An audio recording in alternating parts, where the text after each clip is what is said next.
In college football, the third Saturday in October means one thing: Alabama and Tennessee. You're watching the SEC on ABC, presented by Burger King from Mammoth Neyland Stadium. More than 101,000 on hand for one of the most important games in the 123-year history of this great rivalry. Number 7 Alabama and number 11 Tennessee in a huge game in the Southeastern Conference and with college football playoff implications as well. Sean McDonough with Greg McElroy and Molly McGrath. Each team 5-1 and 2-1 in conference play. Alabama won the toss, and Kalen DeBoer elected to receive the opening kickoff. Josh Turbeville will kick off. Kendrick Law and Cole Adams are back deep. Turbeville with a big leg, 37 touchbacks and 41 kickoffs. And this will be another touchback. So here comes Alabama on offense, led by Jalen Milroe, second-year starter, junior from Katy, Texas. The numbers very impressive. And Greg, 3 weeks ago, he was the toast of college football after an historic performance in their huge win against Georgia. But since then, he and his team been off their game. They have. And last week was really kind of an uncharacteristic performance for Jalen Milroe. A couple of mental mistakes, things that he had not done all season long, to trying to bounce back in a big way against an elite defense for Tennessee. They open in the pistol with Jam Miller, the running back. He'll alternate as the running back with Justice Haynes. Miller stopped behind the line of scrimmage. It's been a terrific defense for Tennessee so far this year. And Will Brooks came up from his safety spot to make the tackle. It's going to be very important for Alabama to be efficient on first and second down. This Tennessee defense forces a lot of negative plays, and they're elite rushing the passer. So you have to avoid the obvious passing situations on third down. Milroe dealing with deafening noise.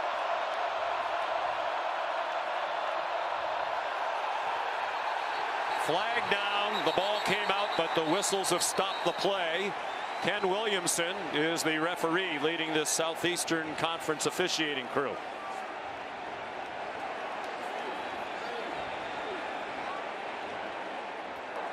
Snap infraction.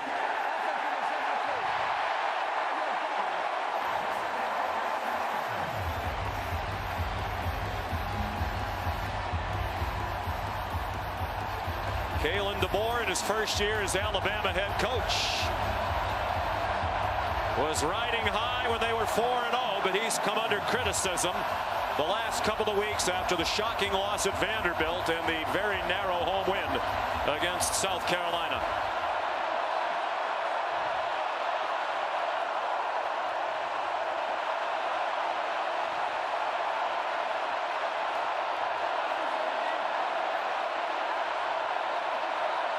The play clock is not running, and Ken Williamson is making an announcement that I don't think anybody in this stadium can hear, including the clock operator. Thank you.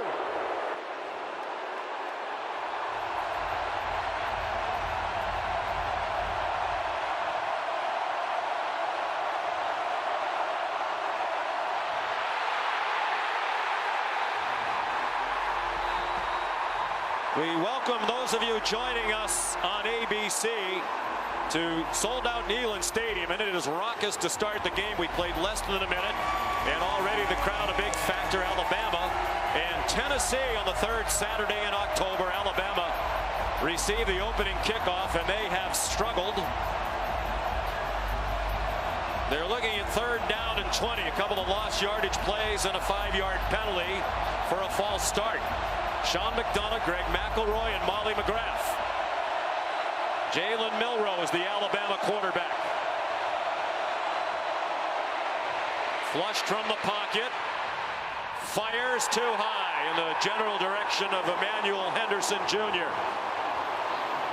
So the Tennessee defense, which has been one of the best in the country all season long, forces a 3-and-out to start the game. They have not given up more than 19 points in a game this year through 6 games. A disastrous start for Alabama offensively. 2 tackles behind the line of scrimmage, a bobbled snap by Jalen Milroe, a false start. Just a terrible start on the road. One of the best punters in the country, James Burnham. Not his best effort. But it takes a good Alabama bounce, and Tennessee will start at the 39. These teams similar paths to get here. Won the first 3 games handily. Big wins in game 4. Alabama, that huge win over Georgia. Tennessee won at Oklahoma. But then a speed bump. The shocking loss for Bama at Vanderbilt. Tennessee lost at Arkansas. They bounced back with wins, but not satisfying to the fan base, as Alabama closer than expected win at home against South Carolina, hanging on at the end, and Tennessee had to go to overtime here to beat the Florida Gators. And these are the sides of the ball that have struggled. Tennessee's offense very inconsistent, and Alabama's defense giving up a lot of big plays the last few weeks. Nico Iamaleava, the redshirt freshman, first-year starting quarterback, throws a slant behind his intended receiver, Brew McCoy. There are the numbers. Of course, the first 4 games against lesser competition, Chattanooga, NC State, Kent State, and then Oklahoma. The last 2, the yards per game way down, and the sacks have been a huge issue. They like to go quickly. Dylan Sampson, the SEC's leading rusher, got 2. It'll be 3rd down and 8. Deontay loss on the stop. And you can tell Nico Iamaleava, really a young quarterback, and you can always look at the quarterback's eyes to tell their comfort level. Starts on the left, scans back to the right, then goes back to the left before finally finishing on the right. He just looks unsure. His feet are not in sync. His eyes are not in sync. So Josh Heupel's got to really calm him down on a big stage today. Short set, and that one's on target to McCoy. Chopped down with a 1st down inside the 40-yard line. A gain of 20, and Tennessee will run quickly to the ball. And a great job by Nico Iamaleava, recognizing the dropout, waiting for that second window. He gets behind the Alabama defender and he throws a strike. That's a great start from the quarterback. 6'6", 215-pounder is Iamaleava. On the run, Dylan Sampson. The ball comes out at the end of the run. Alabama saying they have it, and the officials concur. Jahad Campbell recovered the Sampson fumble. That's the first lost fumble of his career. Keon Sabb, a great tackle there, and as looks like Sampson spinning out, Malachi Moore is able to grab it and dislodge the football where there's a scrum, and Alabama ends up for it. That's 2 games in a row now where Tennessee has a promising offensive drive stalled because of a ball that hits the deck and a fumble. Just a big play there by Alabama's defense, but a critical mistake by Tennessee. 282 career rushes entering today's game for Dylan Sampson without a lost fumble. Second possession for the Crimson Tide. Milroe out of the gun. Fakes the handoff on the jet sweep. He's a terrific runner, and he gets collared just shy of the 25-yard line by Jeremiah Thielander, a linebacker. A gain of 7. Here's today's impact players, brought to you by the Home Depot. It's not often you pick an offensive lineman, but Tyler Booker's the best guard in America. Ryan Williams, an incredible freshman phenom. James Pierce, the pass rusher, and Jermod McCoy matched up with Williams on the outside. Alabama going quickly as well. Completion out in the flat to Jam Miller. He got taken down by Ricky Gibson, a cornerback for Tennessee. The ball marked about a half-yard short of the 1st down. 3rd down and a foot. Both teams substituting.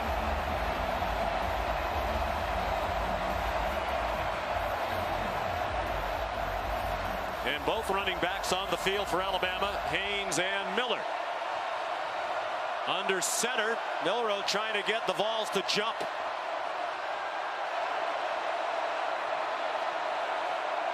Play clock down to 3. They do snap it. He takes off running and got tripped up, or he had a lot of green grass ahead of him. Will Brooks might have saved a touchdown.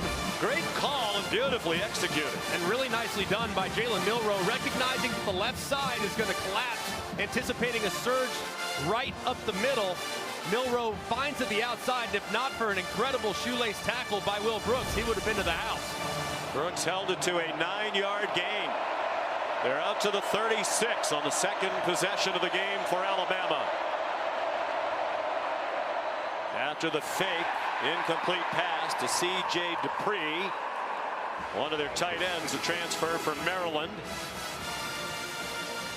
It's going to be so important for Alabama today in the offensive line to neutralize this Tennessee defensive front. They are really good across the board. They play as many as 12 guys on that defensive front, so not a lot of guys have a ton of snaps, so they're all fresh throughout the game. So expect Alabama to try to win on the perimeter with short passes and sweeps to the outside.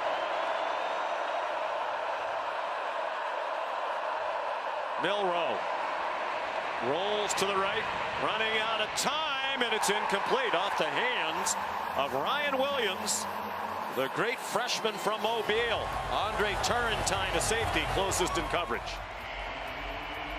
A big down here for Alabama. 3rd and 10 early in the game.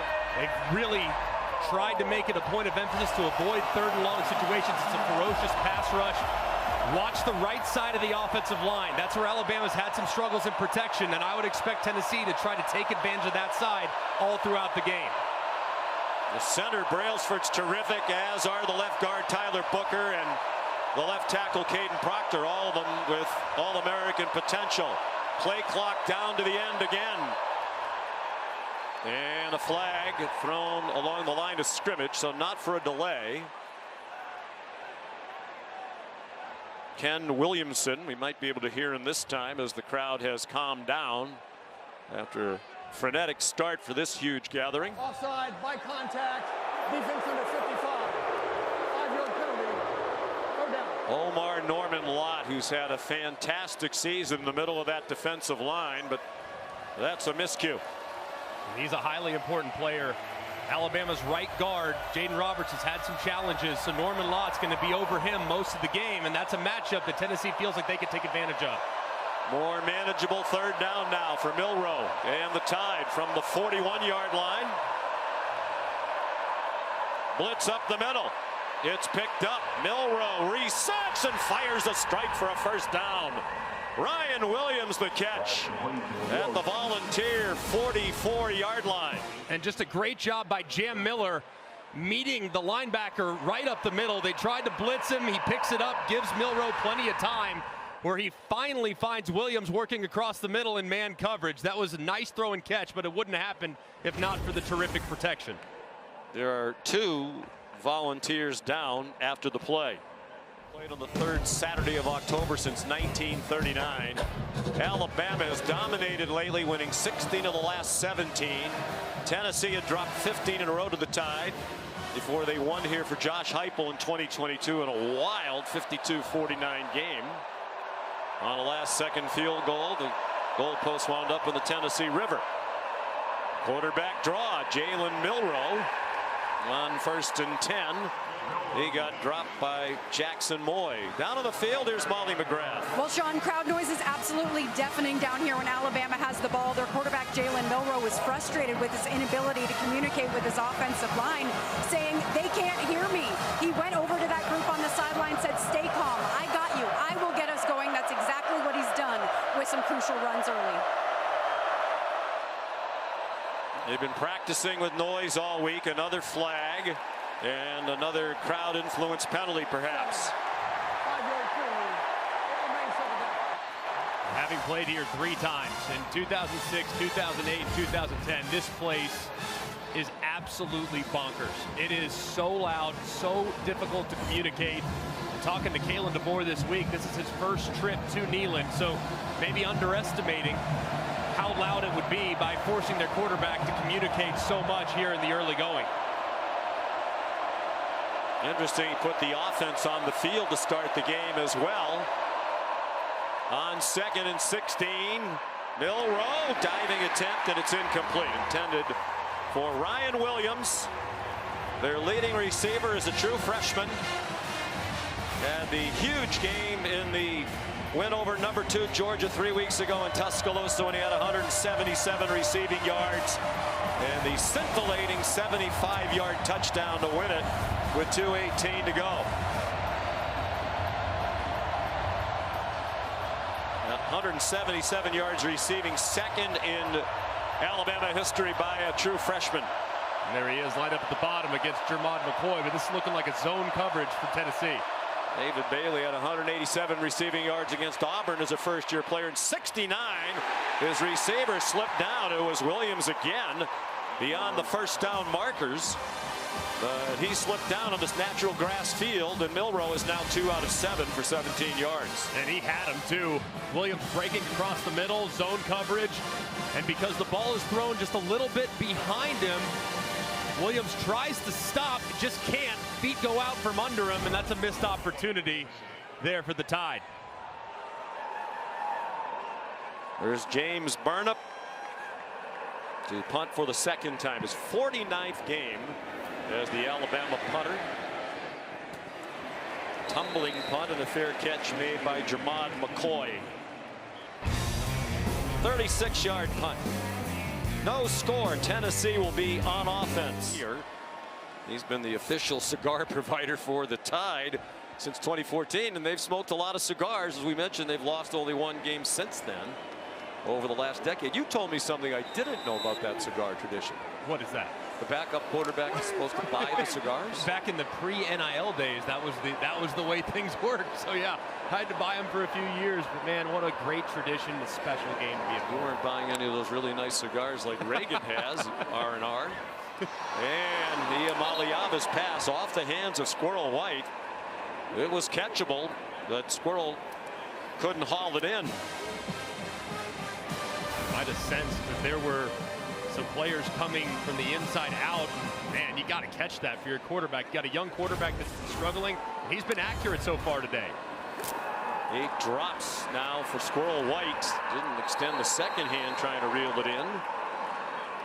Iamaleava dropped for a loss of 1 by LT Overton.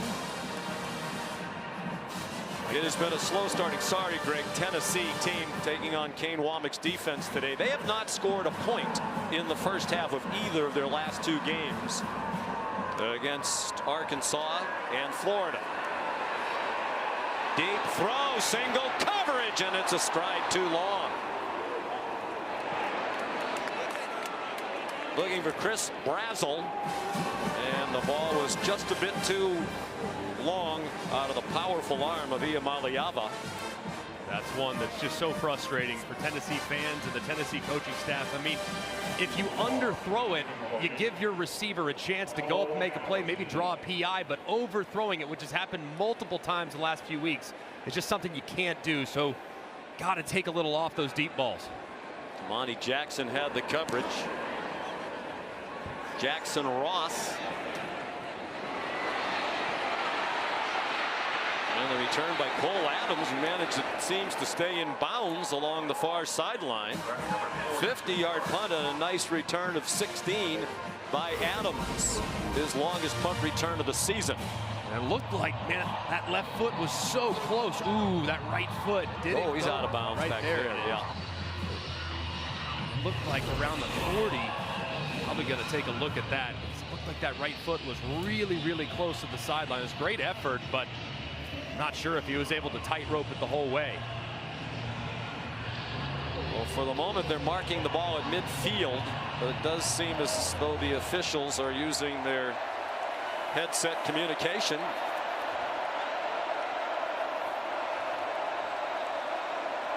So they'll snap it from the Tennessee 49. Justice Haynes in at running back. And I think the officials stopped that for a closer look at the. Out of bounds at the spot of the snap. The previous play is under review. Yeah, the officials almost waited too long. John Almond is the replay official today. He and this crew were kept very busy last Saturday night in the Ole Miss game at LSU. That's the 40-yard line he's approaching now. Perhaps still in bounds there, but I think it's the next stride or two where he goes out. That's the one that looks really, really close, and the left one isn't out there as well. And remember, you have to have inconclusive or conclusive video evidence beyond all doubt to overturn. So is there enough based on those two angles to see if he's out? Well, at the very least, it looked like that last step was clearly out and at his own 49-yard line instead of the plus 49. So at the very least, Kalen DeBoer's team, I think, is going to lose 2 yards of field position. How quickly it can turn, Greg, and you played at Alabama and still live down there. Kalen DeBoer 3 weeks ago, the toast of college football. Huge win in one of the great games that many people have ever seen against Georgia. But then they lose to Vanderbilt, a shocker, and he has taken a lot of heat the last couple of weeks. A lot, and I think people have this expectation that Alabama, after losses, they come out angry and they just dominate the competition. That's not entirely true. There have been several times where teams have had to play their way through challenging stretches, like last year. Alabama struggled at times in October, and then in November they were playing their best football. So I think just learning his team, a lot of new players, a lot of young players, but they have been inconsistent in performance, and when the expectation is as high as it is for the Alabama Crimson Tide, he is going to come under criticism being the newest member of that team. All new systems, these players are learning, and you saw the record. He has just about as incredible a record as I've ever seen by almost every standard. The overall record in 10 years as a head coach is 109-13, with 3 national titles in 5 years at his alma mater, Sioux Falls. After further review, the runner stepped out of bounds at the Alabama 48.5-yard line. If that spot will be first down. And so they bring it back about 3 yards. He said 48.5. And how about that number? 13-2 against the top 25. That started at Fresno State. He lost his first game against a ranked team when he was at Fresno to Oregon, then won 12 in a row before Washington lost to Michigan in the national championship game last year. Then, of course, the 13th win was against Georgia, then ranked number 2 earlier this season. He is a great coach. I think his personality lends itself too, because he's so easygoing that his team plays very loose in big environments. So the ball back at their own 48.5, single coverage near side, and the ball thrown out of bounds in the direction of Ryan Williams with Jacoby Thomas in coverage. Jalen Milroe said he loves playing for Kalen DeBoer. He enjoyed his time with Coach Saban, but he said after those years of playing for a defensive-minded coach, it's been fun to play for an offensive background head coach. I think he's definitely empowered Jalen. He's played very confident football as himself. Williams got blasted in the back, but he held on at the 35-yard line. Took a sturdy hit from Jermod McCoy. And this is a big collision. Boom! Right there by Jermod McCoy. They believe that they can be physical with Ryan Williams. He's an excellent deep threat and is always a threat to go the distance, but he hasn't really faced a super physical secondary, and Jermod McCoy making his presence felt there after the catch. And he's just 175 pounds, Williams. The flip goes to Kendrick Law. He's inside the 20 and chopped down at the 15-yard line. Perhaps another touchdown-saving tackle by Will Brooks. It's a 20-yard pickup. And a great job, too, out in front. Watch Robbie Oots, the big tight end at 275 pounds, securing the edge and pancaking a Tennessee defender. Just great use of misdirection there. And I love, if you're a quarterback, seeing a completion like that that gets out the gate. And it goes as a pass. The flip forward, just the 3rd catch of the year by Law, the junior from Shreveport. Alabama on the move at the Tennessee 15. Plenty of time for Milroe. Catching the flat by Justice Haynes. And he's taken down again by Will Brooks, the 50-year senior who's from Alabama, from Birmingham, out of Vestavia Hills High School. He's got a lot on his plate today for sure. And in this part of the field, 10-yard line, 1st and 2nd down, this is where Alabama really likes to utilize Jalen Milroe's legs. If you look at their last 9 red zone carries, 8 of them have been by their quarterback. So anticipate quarterback run here if you're Tennessee's defense. Yeah, they love it. with this empty situation. Tight ends bunch to the left end of the line. Milroe stopped for a loss. They knew that quarterback run was coming out of that formation. Jacoby Thomas took down Milroe for a 5-yard loss. And a great job right here on the edge. And you see he just kind of slows up Booker, who's trying to pull out and around, and he can't get there as a result of the way the edge defender collisioned the guard. Just a great play and sniffing out the Bama tendency as well. So 3rd and 10. 5 minutes to go in a scoreless first quarter.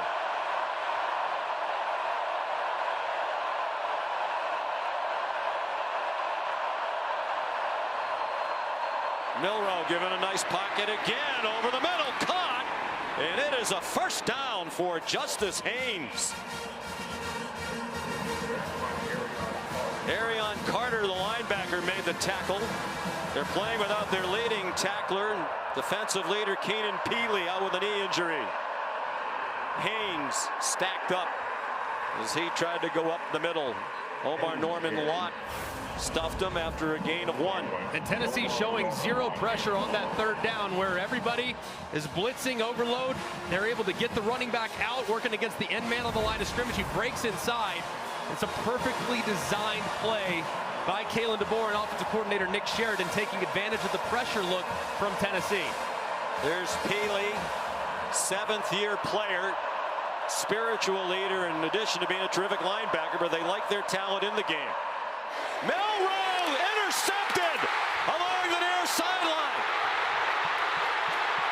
Jermon McCoy across midfield. Terrible interception thrown by Milroe.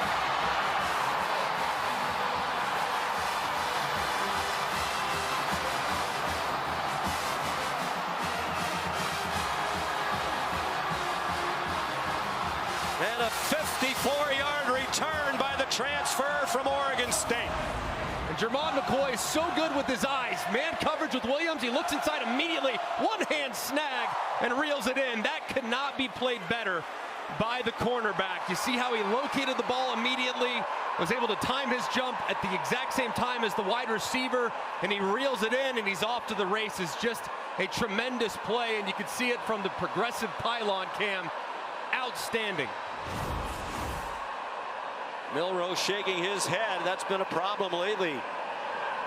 Mistakes, self-inflicted wounds, deflected pass, flutters incomplete, batted out of the air by Jihad Campbell. There is also a flag. It was a great play by McCoy, but what about the decision by Milroe? That looked like it had no chance. Offense number 74. 10-yard penalty from the previous spot. Repeat first down. John Campbell Jr., the right tackle, called for the penalty. I don't have a problem throwing it on a second inside the 5. Don't love the decision to throw it on a back shoulder when the defensive back is really good using his eyes. If anything, I'm going to work the other side. I don't want to work Jermon McCoy, because I've seen on tape multiple times this week where he makes plays on the ball because of how physical he is at the line of scrimmage, and then he can play the ball in the air. McCoy thought about going down in the end zone and saw all that running room ahead of him on the delay. Deshaun Bishop is the backup to Dylan Sampson. He's done a good job when he's been called upon. Bishop averaging just under 7 yards per carry on 48 totes prior to today. He got 7 on that one. Iamaliava, man breaking free in the air, mailed him again. That was a touchdown if it was on target to Squirrel White.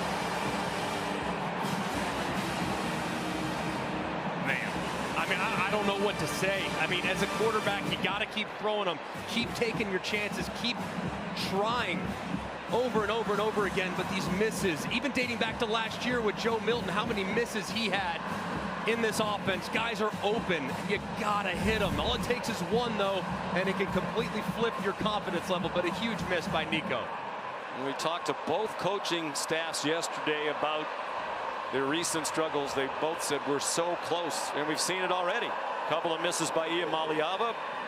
Interception thrown by Milroe. Here's a flag. It was intended for Dante Thornton Jr. Jalen Mbakwe had the coverage and is likely going to be called for pass interference. True freshman from Clay, Alabama. Massive play. Pass interference, defense number 9. Penalty will place the ball at the spot of the foul and includes an automatic first down. Just massive. 3rd and 13. And the freshman Mbakwe, very clear. Early arrival on the slant. You have blitz coverage. You know that the ball's coming out really quickly, but the freshman makes a critical error, and Alabama's been penalized so many times this year. It is beyond frustrating for this coaching staff, and many times too, Sean, on 3rd down that continues to extend drive. 3rd down for Alabama has been a real problem.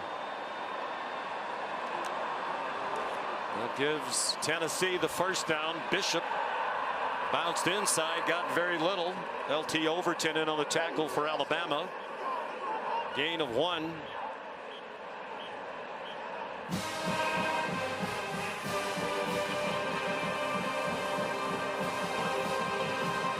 Getting off the field on 3rd down has been a huge problem the last couple of weeks for the Tide when they've struggled. Iamaliava, that one's incomplete. Broken up by Domani Jackson, the transfer from USC, who's had a terrific start to his Alabama career.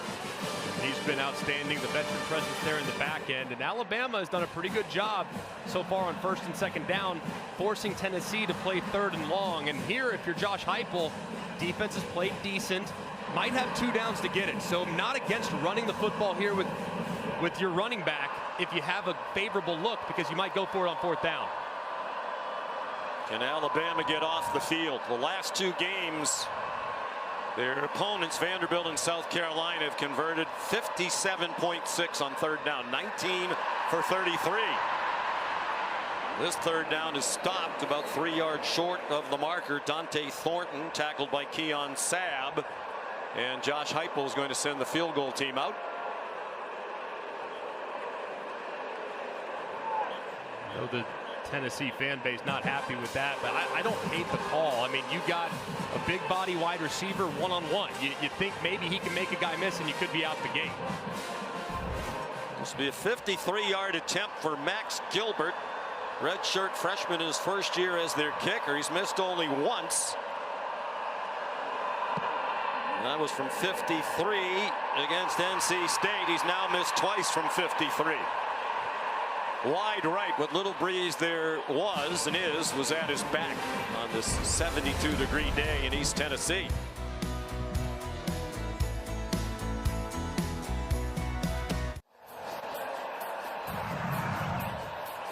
Still no score. Each team with a good chance on their last possession. Jalen Milroe threw an interception in the end zone going in. Tennessee just missed a 53-yard field goal. That's 12 straight first half possessions without scoring a point now for the Vols. Back to the Oklahoma game 3 weeks ago. Jalen Milroe with Jam Miller, the running back.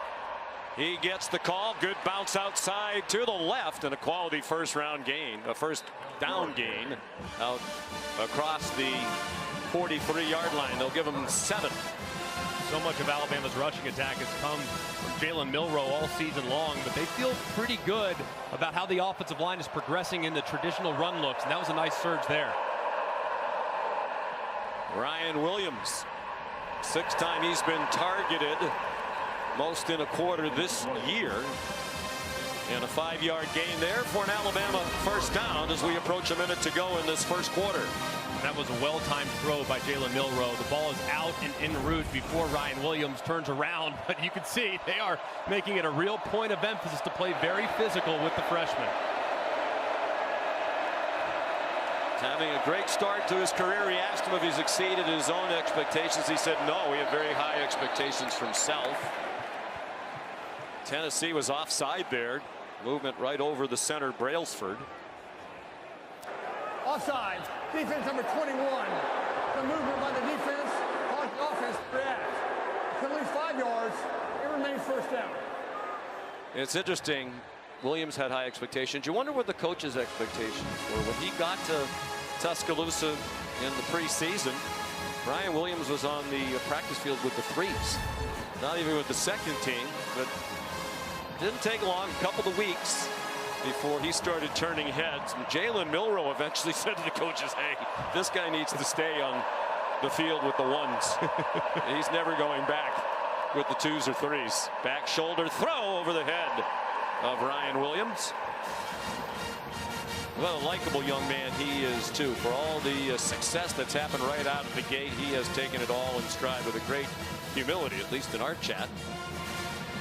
Special. I mean, it's just, sometimes you can just tell the way he carries himself. You just know bright things are coming for that young man at the college level, and then ultimately at the professional level. He's one of one right now with his ability to track the ball and the polish that he plays with as a freshman. This is the longest in any game he's played in that they've gone without the announcers mentioning that he's only 17 years old. In trouble, Jam Miller dropped for a big loss. Back into Alabama territory to the 47. Omari Thomas, who was offside a moment ago, atoned for that, dropping that for a 7-yard loss. They won't have to snap it again here in the first quarter, and it doesn't look like they're going to. Kalen DeBoer telling his offense to come over to the sideline. This Tennessee front is just relentless. Just when you think you're in a good spot, they somehow find a way to get you into 3rd and long. Coach, you just spent some time talking to Jalen Milroe. What did you say to him before this 3rd and 12? Just some things we always talk about as far as, ball placement and decision making and things like that. So, we just got to keep playing ball. Each play is its own play. All right, thanks, Coach. Yeah, thank you. They controlled the ball in the first quarter, had it for over 11 minutes, ran twice as many plays as the Vols, and first play of the second quarter is 3rd down and 12 from their own 47.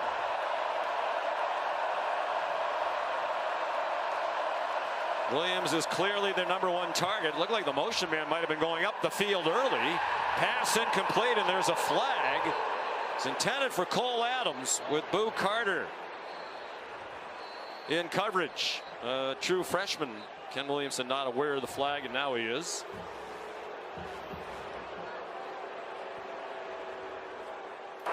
Pass interference. Defense number 23. Penalty will place the ball at the spot of the foul. Automatic first down. A big mistake there by the freshman. Cole Adams does look like he's starting upfield a little bit there. Might have gotten away with one, but as he's working across, it looks like Carter grabs him with that left hand to slow down Adams and to allow him to recover a little bit. So a good call by the official, but a big mistake. Another 3rd and long converted because of a penalty by one of these two defenses. Already 4 penalties against the Volunteers. 2 tight ends on the field now for Alabama from the Tennessee 33.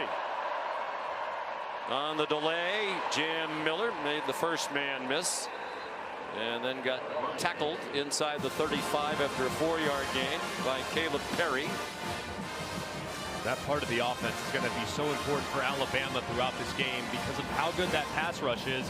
You have to be able to run right at them. They have really disruptive guys, but Alabama's really, their run game's been super inconsistent outside of Jalen Milroe, so getting it in more traditional looks will be really beneficial to kind of calm down that Tennessee defensive front.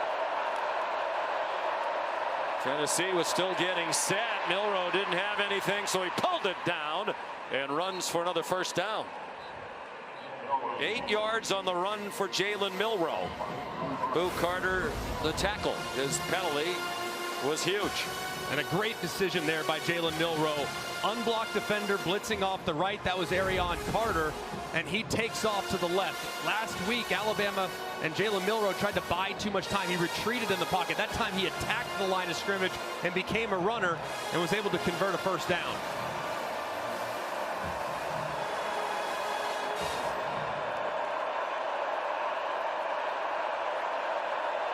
First and 10.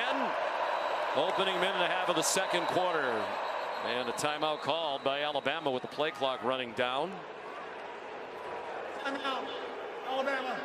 First timeout this half. This will be a 30-second timeout.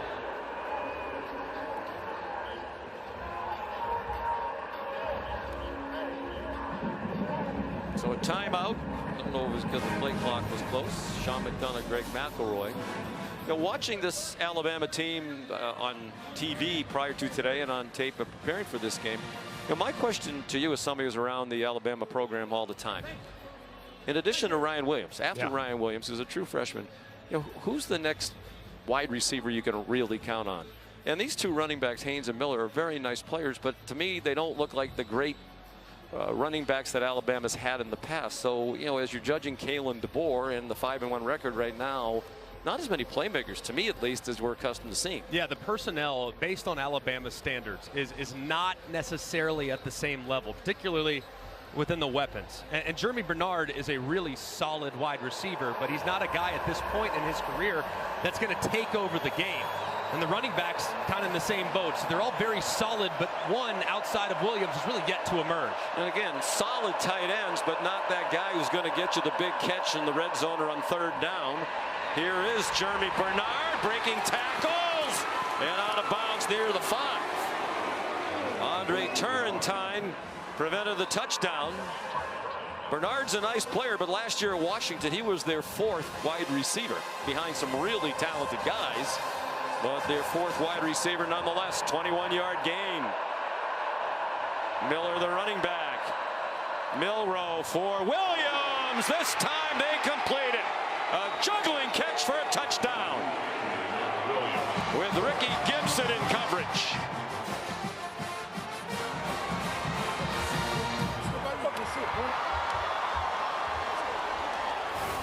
Well, we suggested it earlier. Jermod McCoy so good with his eyes. You might want to work the other side. This time they do. It's Ricky Gibson in coverage. He doesn't locate the football. There's a nice route by Ryan Williams to give himself just a little bit of time and create just enough separation for Alabama to put some points on the board. It was a good decision by Milroe to work the left. Graham Nicholson for the extra point transfer from Miami, Ohio. And it's 7-0. So it's a touchdown drive. He plays 64 yards, helped by the pass interference on a 3rd down and 12. Milroe, his 13th touchdown pass of the year. Texas 6-0, Georgia 5-1. Texas playing in a first top 5 matchup since 2008. They took on the then #1 Oklahoma team. Connor Talty's kickoff returned by Cameron Seldon. And he's wrestled down short of the 20. Here's Molly McGrath. Sean, Alabama's defensive back Devontae Smith was riding the exercise bike in visible pain. Athletic training staff took him to the medical tent. He's still in there. He spent a lot of time getting his right hamstring massaged and tended to. I'm told Smith and DB Red Morgan both questionable to return. And Kalen DeBoer stressed to us their secondary is already thin, and it's getting thinner, guys. And they are really beat up in the back end. And if you look at Devontae Smith, super important there on the edges of the defense. Can Tennessee get anything done in the first half? Nothing there for Dylan Sampson. Tim Keenan stuffed it. They've had one play of more than 10 yards so far. Talking about the balls, that was a 20-yard play by Sampson, then he fumbled and lost it.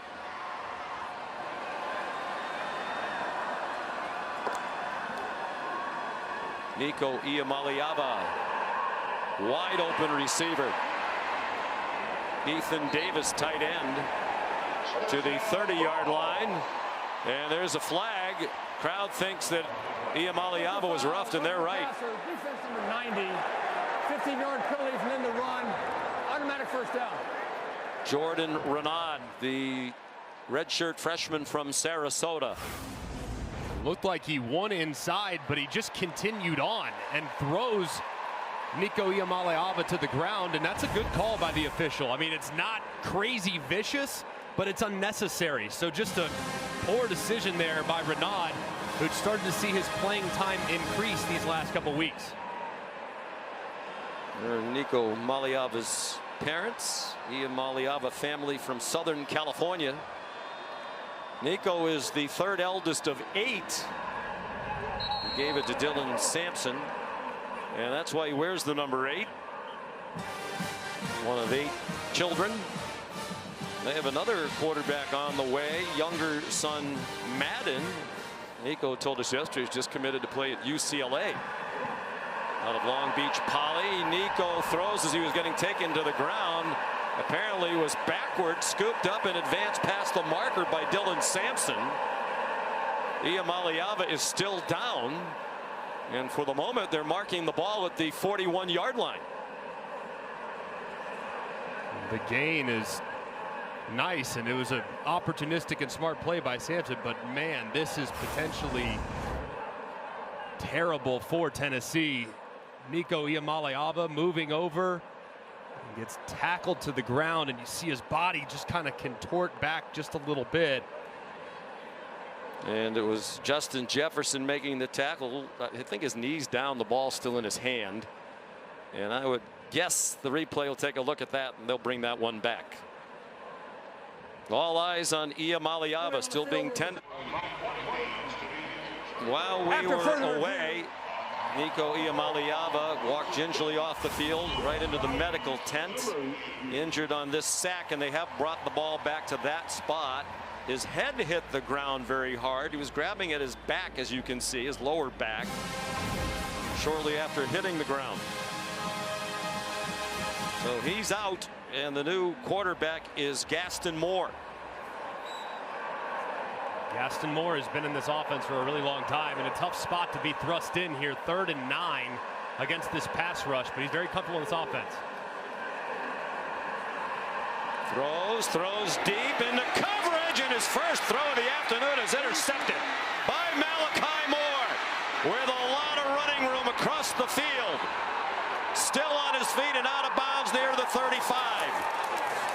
And Gaston Moore chased him out. Moore's first throw right into the game is a deep throw into double coverage, picked off by Moore, and he brought it back 44 yards. And he could clearly feel the heat off the left-hand side from Quay Rousseau. Moore escapes, kind of throws a fadeaway jumper, but that's about as easy as it gets for Malachi Moore. And as a backup quarterback, you haven't warmed up, you haven't thrown any passes, you're thrust into a difficult situation. You just potentially make a critical mistake for the Tennessee offense. It just can't happen for a guy that's in his 5th year. Second Tennessee turnover. Malachi Moore's 6th career interception, a grad student, one of the best safeties in the country. 6 career INTs, but that's just his 2nd in the last 3 seasons. He had 3 as a freshman in 2020. Only 1 in the last 3 seasons. It was last year at South Florida. They're in business at the Vols, 36, already up 7-0. Jalen Milroe handed it off to Justice Haynes to the 32 for a gain of 4 on first down for the sophomore from Buford, Georgia. Bama's been pretty methodical so far and just staying committed to the run game. They haven't really manufactured a lot of big plays. That's where their offense thrives. But you got to think they're going to continue to be patient, and those safeties start to get greedy. That's when they'll take a shot downfield. Iamaleava is warming up on the sideline. All day to throw by Milroe. He's been given good time today, and that throw's too high. Yeah, Justice Haynes open on the sideline. There is a flag down, thrown by the center judge. Holding call against Alabama. Ken Williamson asking Josh Heupel what he wants to do. Probably want to take that, though, because of possibility of field goal range. Holding, offense number 74. 10-yard penalty, previous spot. We take 2nd down. Caden Proctor, the enormous left tackle, listed at 6'7", 369 pounds, sophomore. He's engaged forever with Dominic Bailey on the left side. And Milroe holds it for a long time, and he just, as he's falling back, grabs the jersey. It's a good call.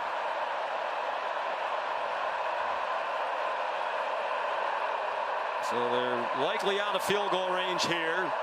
Milroe, just a 4-man rush.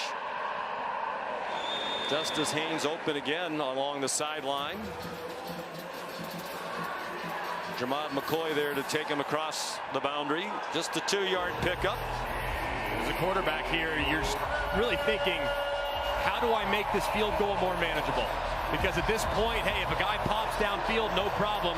What you can't do, you absolutely cannot take a sack, because that eliminates the decision-making process for your head coach. So you got to get the ball out and find a favorable matchup, which is always number 2, Ryan Williams. Nicholson's tried only 2 field goals this season. He has a career long of 52 at Miami of Ohio. Play clock running out. It has expired.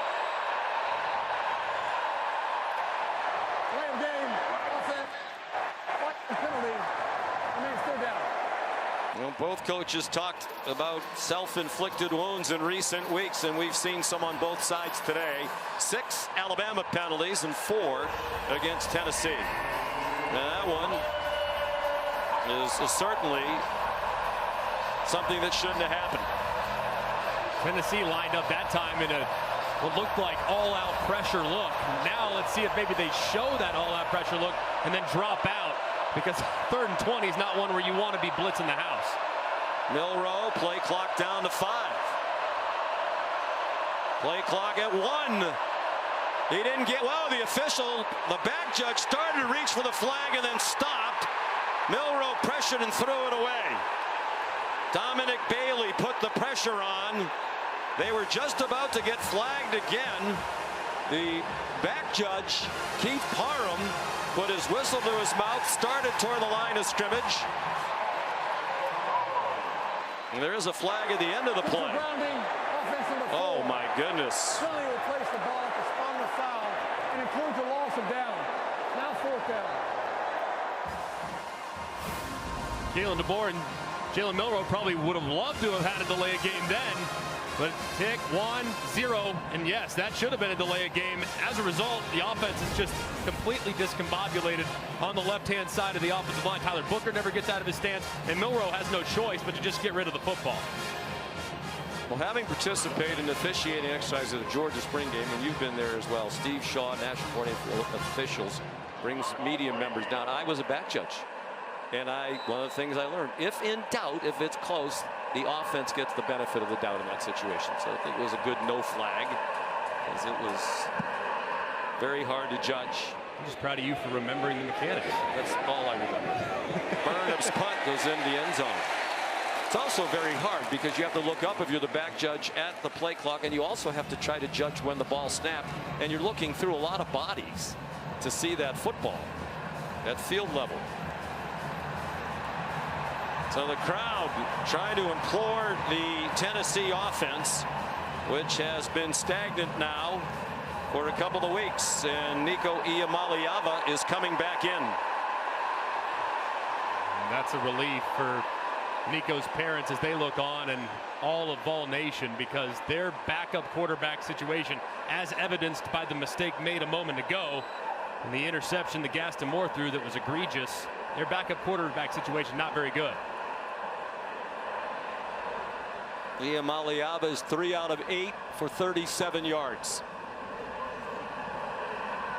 High throw, good catch. Brew McCoy dragging tacklers, refusing to go down, and finally they get the whistle for the stoppage of the forward progress after an 18-yard gain. And I think Brew McCoy needs to be more of a featured player in this offense. He's big, he's reliable, and he catches almost everything. They go quickly, and it's Iamaleava who can really run. He's a long strider at 6'6". Here's Molly. Well, Sean, Tennessee quarterback Nico Iamaleava was clutching his left side in pain in their injury tent. I'm told it's his left hip that was injured. You saw him warming up. He looked a little bit rattled, but told teammates, "I'm okay." He goes to a play action pass here, and a diving catch made.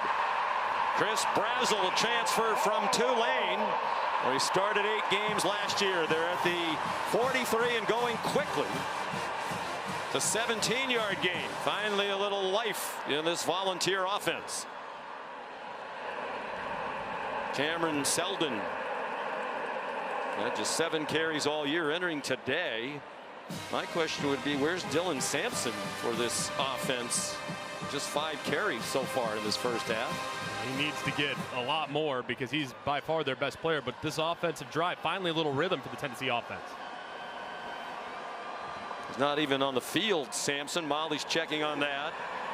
Iamaleava throws, caught, through McCoy again. Out of bounds inside the 20. Sean, Tennessee running back Dylan Sampson was just in their injury tent. I'm told he has a lower body injury, but they do expect him to return. All right, Molly, thank you. They're in the red zone for the first time today. 23-yard gain. Iamaleava running out of time. Hit as he throws. Intercepted. Another huge mistake. Q Robinson delivered the hit.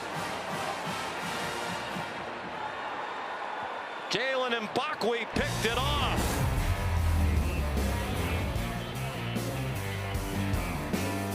Great pass rush, terrible decision, and Alabama's defense stands up again with another turnover.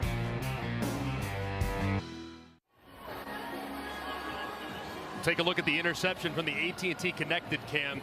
Nico Iamaleava makes a terrible decision. I mean, he rolls out, it's quarterback spy, his eyes are all over the place, he's rolling, doesn't like it. You have double coverage by Alabama right here.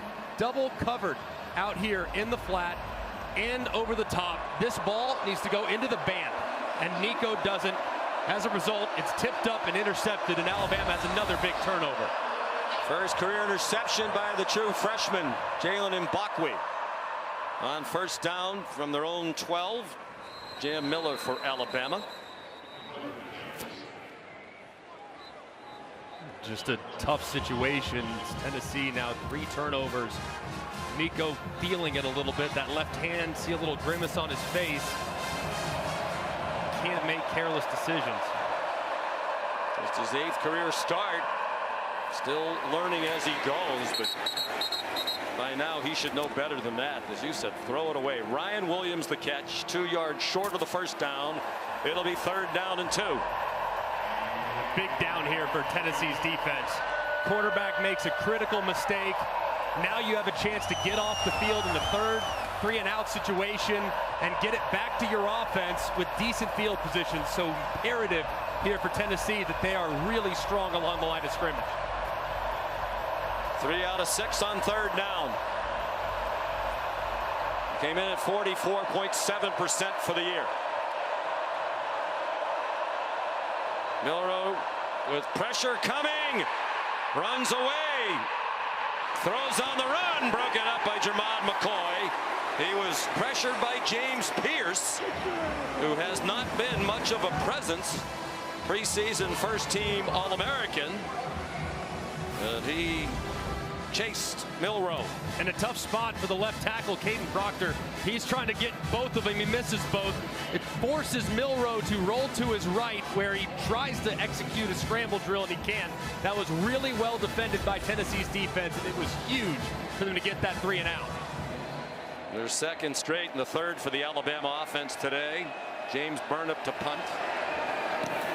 So 3 Tennessee turnovers, but Alabama won't convert any of them into points. Their touchdown came after a missed Tennessee field goal. Let's take a look at coverage where it counts, presented by T-Mobile. Turnovers have been the story. Dylan Sampson, the best player on the team, fumbles on the opening drive. It was promising, and he coughs it up. Then the backup quarterback's thrust in because Nico gets hurt. He throws a careless pick, just an awful decision that's returned by Malachi Moore, and then Nico takes his turn.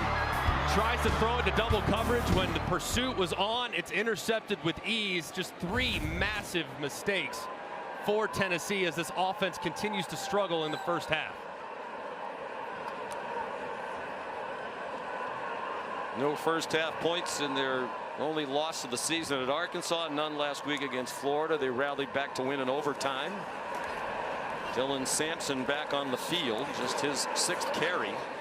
For the leading rusher in the SEC, coming in 116.5 yards per game, 9th best in the country.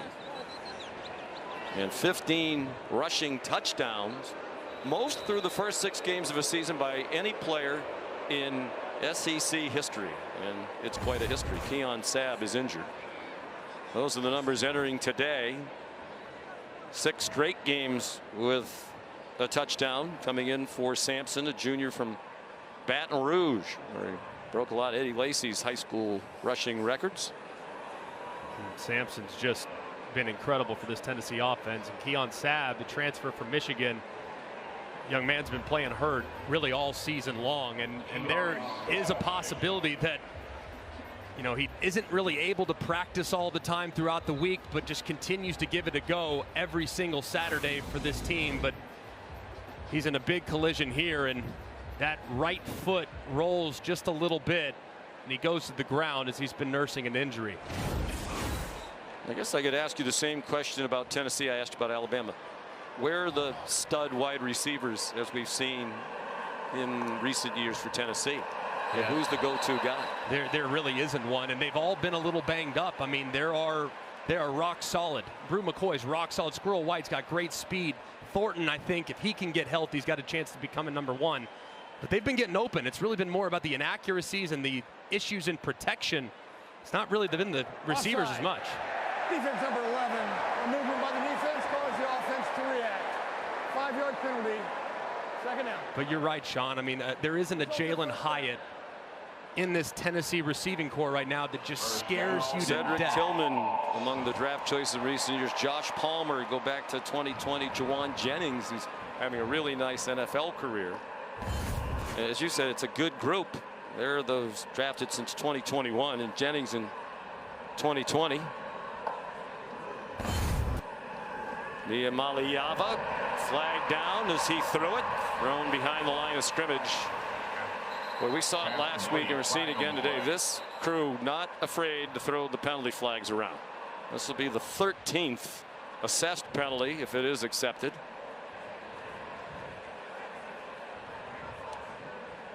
Dante Thornton Jr. the catch. He came up about a yard short of the first down as the play stands.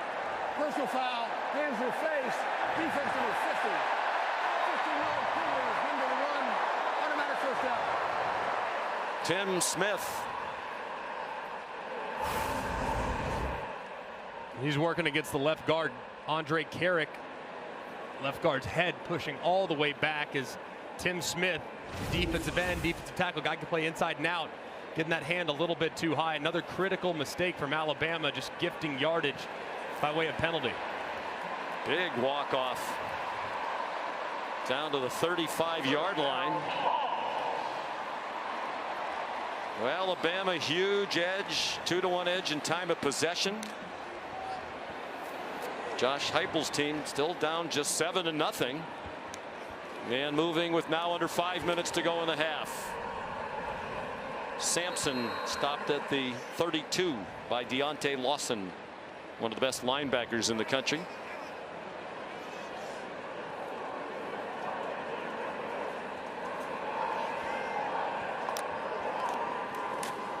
Sampson again in trouble and stopped at the line of scrimmage. They don't go as fast as they used to, Greg. You know, this was one of the fastest teams in the country at snapping the ball. Much slower this year. They still want to go fast, but with a young quarterback. They're also seeing some defensive looks that they haven't seen in the past. They're about 5 seconds slower per snap this year. That one's batted down. Tim Keenan, the pressure in the middle of that defensive line. And let's see what Josh Heupel will do. They'll try another long field goal. Good job by Tim Keenan working through 2 Tennessee Volunteers, Cooper Mays and Javontes Spraggins. He somehow able to get that hand up and knock it down. That's a great play. There's Gilbert, the redshirt freshman from Memphis. Now 11 out of 13 with his miss from 53. Both misses have been 53-yarders. This is 50 with no breeze at all. And wide right again. The natives are restless. They still can't score in the first half. Are they about to go 0 for the first half in 3 games in a row? They're 4:06 away from it.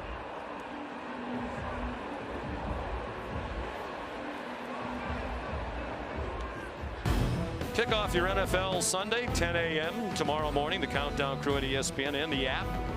All the early breaking stories, injury updates, previews of every game right up to kickoff, and then Put a cap on week 7 with another Monday Night Football doubleheader. At 7:15 on ESPN and ABC, the Baltimore Ravens and the Tampa Bay Buccaneers. And then at 8, exclusively on ESPN Plus, the Chargers in the beautiful Valley of the Sun to take on the Cardinals. Jalen Milroe dumps it off. C.J. Dippre, the tight end, up and over and out of bounds with a gain of 7 on first down. This is going to be important for Nick Sheridan to continue to do. This is a really good defensive front. The offensive line's hung in there pretty good, but they got to move the pocket and change the launch point for Jalen Milroe by getting him outside the tackles. Straight ahead, Justice Haynes, first down. Alabama 2 timeouts left as we approach 3.5 minutes to go. Tennessee is all 3 in the half. I think Kalen DeBoer is already thinking at this point, hey, Tennessee gets the ball. Want to make sure, knowing just how fast that offense can execute, you're really mindful about the clock in this situation. Then if you're Josh Heupel, you start thinking about, hey, at what point do I start maybe thinking about using some timeouts, see if I can steal a possession. Milroe faked in one direction and ran into James Pierce for a loss of 3, the junior from Charlotte. Great job by Pierce, dislodging, forcing Milroe up and getting a piece of him, dropped for the sack. Milroe, good pocket over the middle, caught near the first down marker by Jeremy Bernard. And the official signaling it is a first down at the Volunteer 46.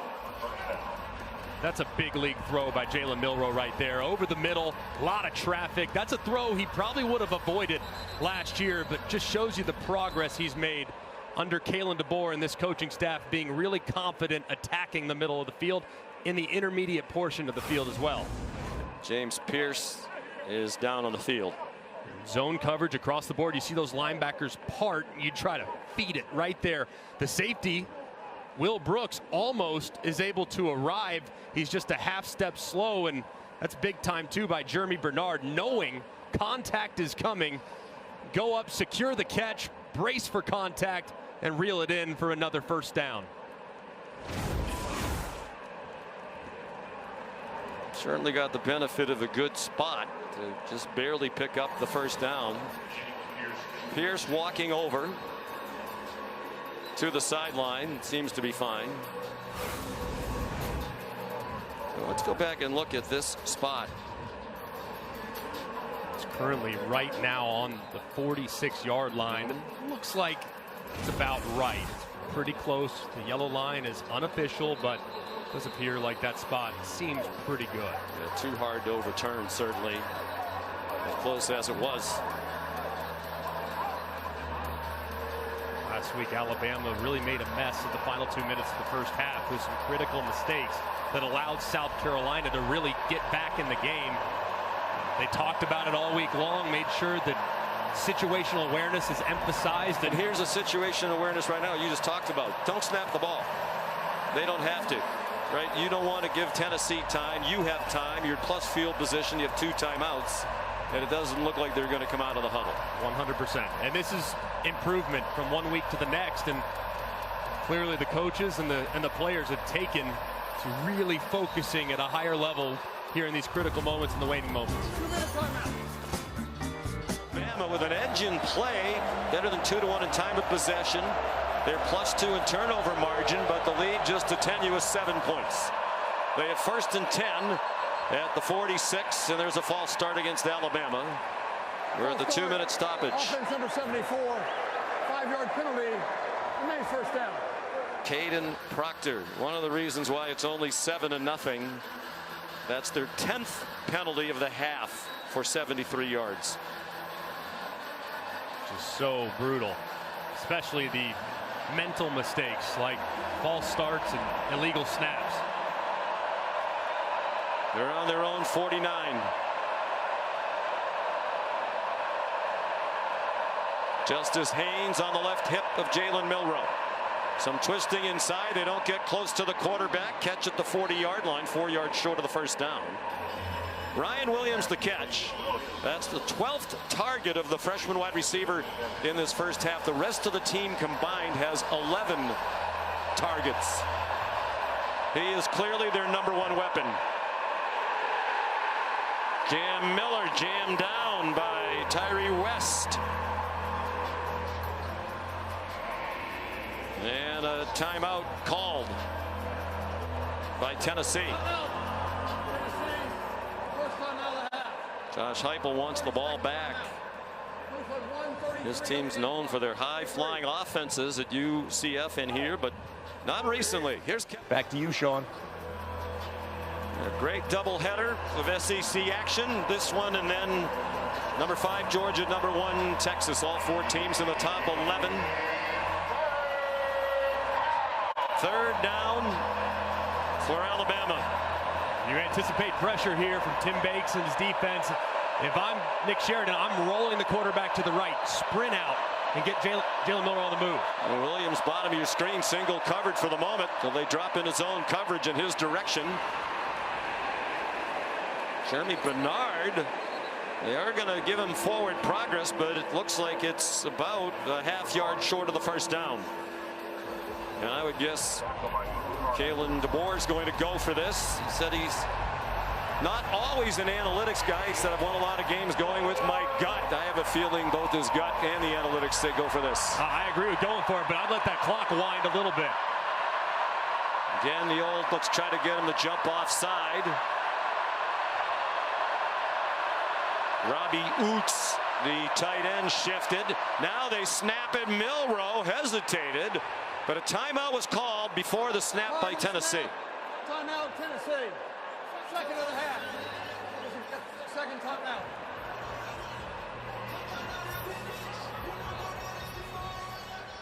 Well, Josh Heupel didn't like the way that was going. And it worked out well for him because Milroe picked up the first down. You can see he's waiting as long as he could. View from the Progressive Pylon Cam. We see everything from the Progressive Pylon Cam. Officials. And that was a good timeout, too, because that was a very similar look that Alabama utilized earlier on a 3rd and short where they went with a quarterback sneak, and Jalen Milroe nearly took it to the house because there was nobody home on the left side. Tyree West is the injured player, part of that very deep defensive line. They rotate in 12 guys up front, which certainly helps. A big game, to put this in the big picture context for these two teams. Tennessee in particular, you feel like really needs a win here. They had an impressive win against NC State. They beat Oklahoma. Those teams were ranked at the time. Now they're not. And not a lot left to score points with the committee going forward. So this feels like just about a must win for them. Alabama does have the Georgia win on the resume. They do. Alabama does at this point have a little bit more wiggle room. But for Tennessee, knowing that there's still a road trip heading to Georgia that is just sitting there waiting for him in a few weeks, this is one where you really feel like you have to have it to strengthen your resume and I think to just get you some confidence moving forward. I know you a big believer in the always reliable all-state playoff predictor. There's the importance of the win. Yep. Alabama with the win, 86% chance to make it. So hard to know, right? We've never had this 12-team playoff before. You don't know what's going to happen around the rest of college football. Both coaches said this league is so tough, you're just focused on winning the game in front of you. 1:02 to go. They'll try 4th down and 1 again.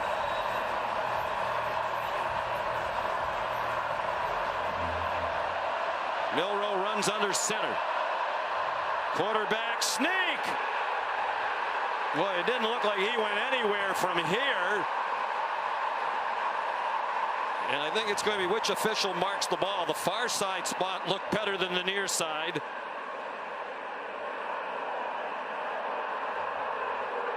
And from that spot, it looks like a first down. Crowd booing. They don't like the placement of that ball.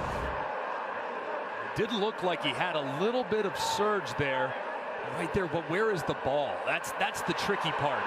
You can see where Jalen Milroe's helmet is, you can see where his body is, but where is the ball? And from that look, you can't see it. From above, you can't see it, but 56 on the game clock.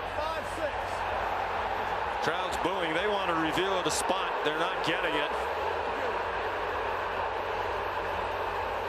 And the clock will run on the ready for play.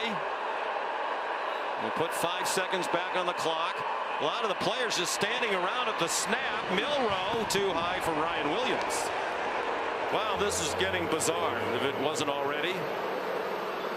Fans still booing. There were players on both sides who were just standing around as that ball was snapped. Looked like Jalen Milroe was one of about 4 players that were participating in that play. His look says it all. What is going on here? 10th play of the drive. They have moved the ball 32 yards. Milroe hit from behind, a flutter ball that falls incomplete. Dominic Bailey, who's been a presence in that backfield. 50-year senior from Salisbury, Maryland, played at St. Francis in Baltimore. And it was a really nice rush right around Caden Proctor. Gets a little bit heavy and he forces the ball out very quickly from Milroe, and lucky that thing didn't flutter way up in the air and potentially get intercepted. If I'm Nick Sheridan, knowing that this pass rush is starting to tee off, I might just run it here, because I think a 3 points here is huge potentially for Bama. Borderline field goal range. As we said, Nicholson's career long 52. That was at Miami. He won the Lou Groza Award as the best kicker in the country last year. All day to throw. Now Milroe had to get rid of it, and it falls incomplete. Dominic Bailey again with pressure. C.J. Dupree, the intended receiver in the emergency situation. And let's see what Kalen DeBoer decides here. This is a poor job by Alabama. It's a 3-man rush working against 5 along the offensive line. That's got to be a wall. And yet your quarterback, who's dropping back, taking a lot of hits so far, he takes another big one there, because 5 against 3 and you still can't win. So very frustrating for Jalen Milroe and the inconsistency that he just got from his protection. Kalen DeBoer wants a little more time to think about this decision.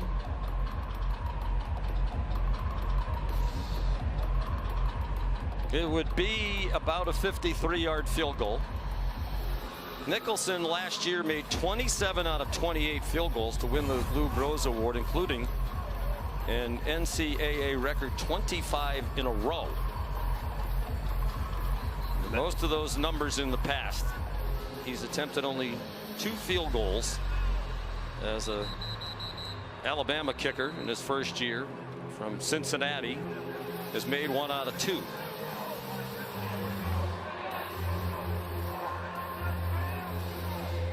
It looks like they're going to send him on. You like that call? I do. I would have run it on the previous down, knowing the pass rush was getting home, to make this field goal a little bit more manageable. But I think you have to. I mean, the guy's got a Groza Award on his mantle. I mean, give him a chance. Beat out Will Reichard of Alabama last year for the Lou Groza.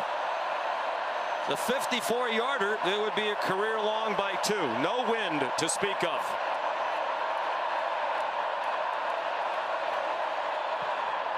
That needs to go. Look from here like the holder was spinning the ball around as Nicholson was approaching it. Burned up the punter as the holder, but that didn't have any chance.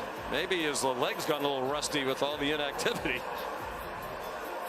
You never see a kicker in this day and age who's tried only 2 field goals in 6 games. It's wild, and that one, it just looked like the way it was spinning. I'm no kicking expert, but it looked like the way it was spinning, it was really undercut, like he hit it a little fat. I don't know what the deal was, but certainly a bad outcome for the Tide. And now Tennessee's got a chance. You'll see the laces were straight back. That's not match laces, has to spin it around, but still it's around in plenty of time. It looked like he did a good job, the holder, spinning the laces away. It was just a mishit. Tennessee now with a chance to score, steal some points, and get the ball to start the half. Well, how confident is this offense? They might just want to take it to the house, as Iamaleava is sacked by L.T. Overton. I think it's probably best here they regroup. The way it's going, Greg, it seems likelier they have a miscue than a success. And they've already had 2 really bad decisions made, one by Nico, one by his backup. So I'm good here. Taking it to the half, regroup, settle your team down. You get the ball. Let's put some things together.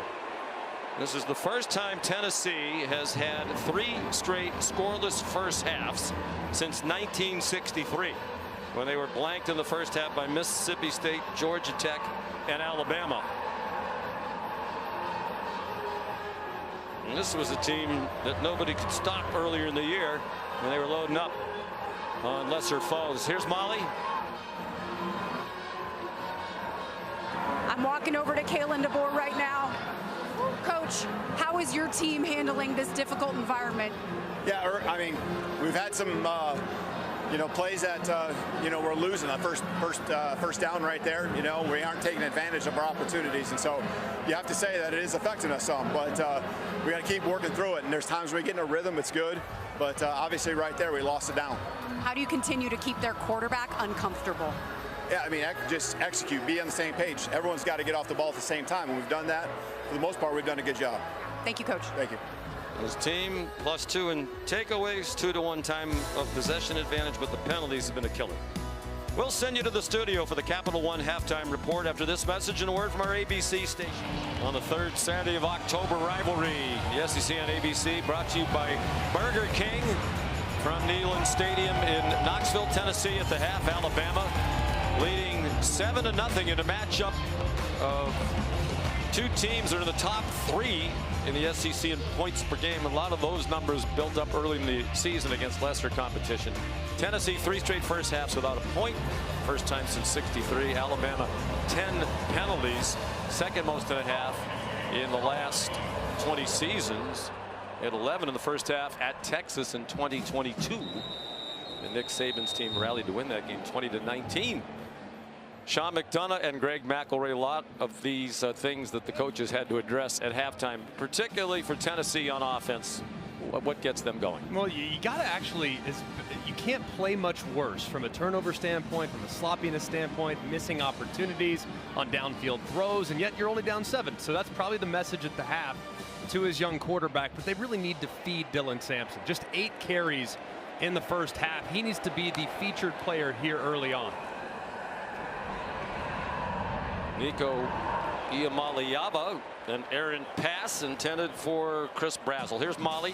Tennessee head coach Josh Heupel's message to his quarterback Nico Iamaleava in the locker room was take care of the football. He was really frustrated with some of those overthrown balls in the first half and really stressed the importance of getting the run game going to take the pressure off of his quarterback. Now, Iamaleava suffered a left hip injury in the first half. He said he doesn't think that's affecting him.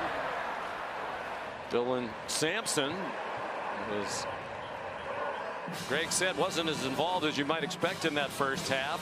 He runs for 6. Of course, it was the same thing last week at the half against Florida. He was a non-factor, and then he really emerged in the second half against the Gators. Big 3rd down. First 3rd down in the second half. And go 3 and out would be really painful.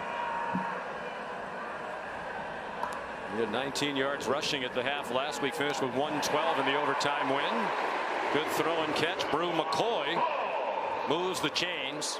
Their longest drive in the first half in terms of time of possession lasted 1 minute and 53 seconds.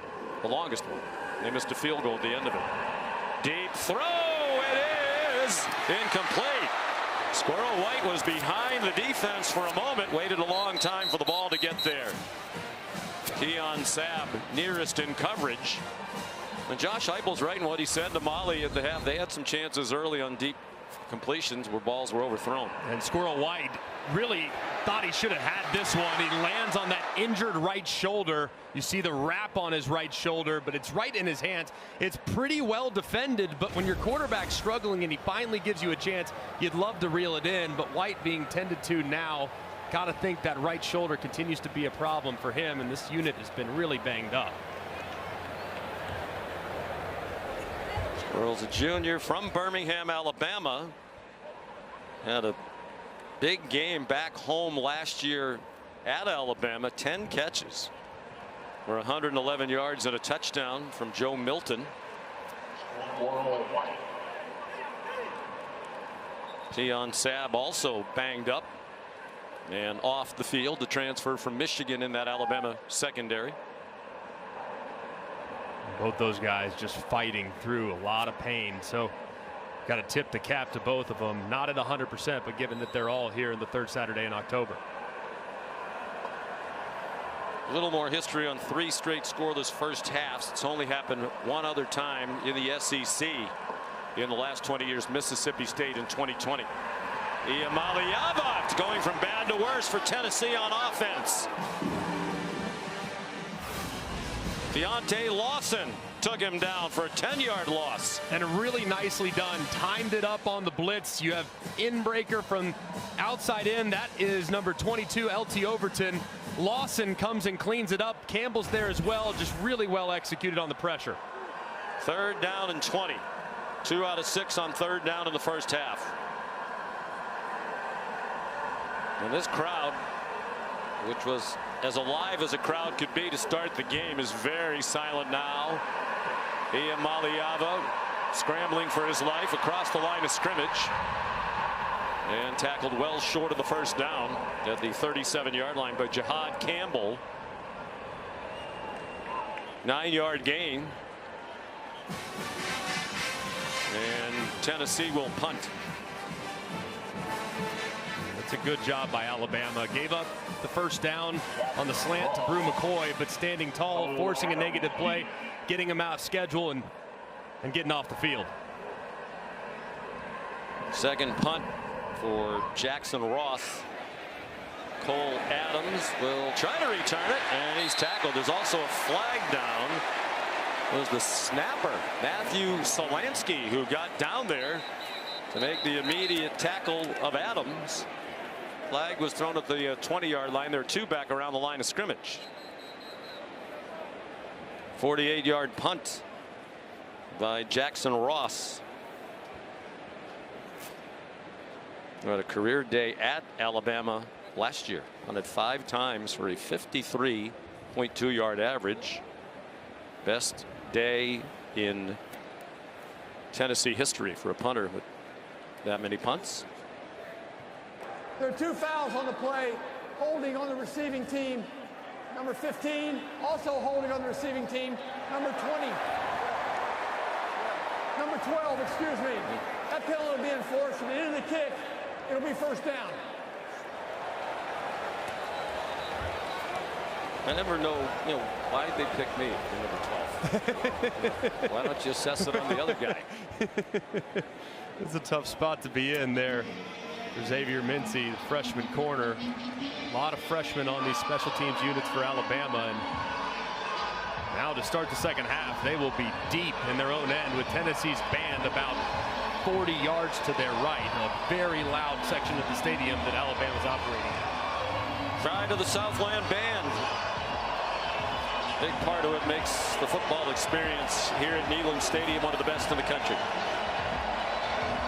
Worst starting field position of the day for Alabama. From its own 6, Jalen Milroe. 15 out of 27 passing in the first half for 142. Gives it off to Jam Miller. He fights ahead for a pickup of 5 on first down. That's going to be really important for Alabama too moving forward. Jalen to drop back and to throw it 27 times against this pass rush, that's just not sustainable. They have to commit a little bit more to running the football between the tackles with Jam Miller and Justice Haynes. They ran for just 14 yards in the first half. Jam Miller gets the first down. Just takes so much pressure off the offensive line when you're committed to the run game. And this is a really, really solid offensive line. Parker Brailsford, one of the best centers in America. Tyler Booker, the left guard, future first-round pick. Caden Proctor is too. They just need to really trust those guys to move Tennessee off the ball. Brailsford, the center, transferred from Washington, where he played for Kalen DeBoer the last 2 years. Well, the run game effective to start the second half. Jam Miller gets 7 more.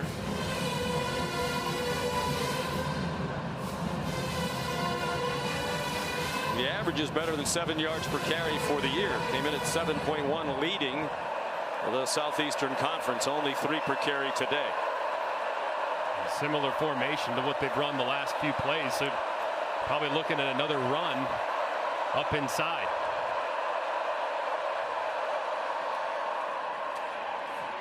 Miller bounces it outside and has another first down. Taken out of bounds by Jeremiah Thielander, who's seeing more playing time today in the absence of Keenan Peely, their leading tackler, out for the year with a torn ACL. Difficult job to replace Keenan Peely, who's the green dot, the signal caller, and really the enforcer there at the second level for Tennessee. Thielander is a sophomore, played most of last week against Florida. Peely went down in the first quarter. Milroe, a nifty run, and it looks like another first down. It is. So they've moved quickly from their own 6 out to the 39-yard line after that 10-yard run by Milroe. And not a single throw so far, too. And really, they've run very similar formations. 2 tight ends on the field. They'll stay in that 12 personnel with those 2 tight ends, C.J. Dupree and the big Robbie Oots at 275 pounds up at the top. Just continue to pound the line of scrimmage. 6th play, their opening drive of this half, all of them runs, and that one stacked up.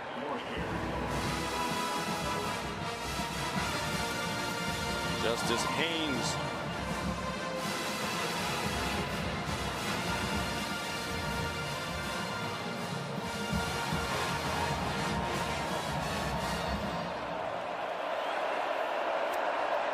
Second down and 10.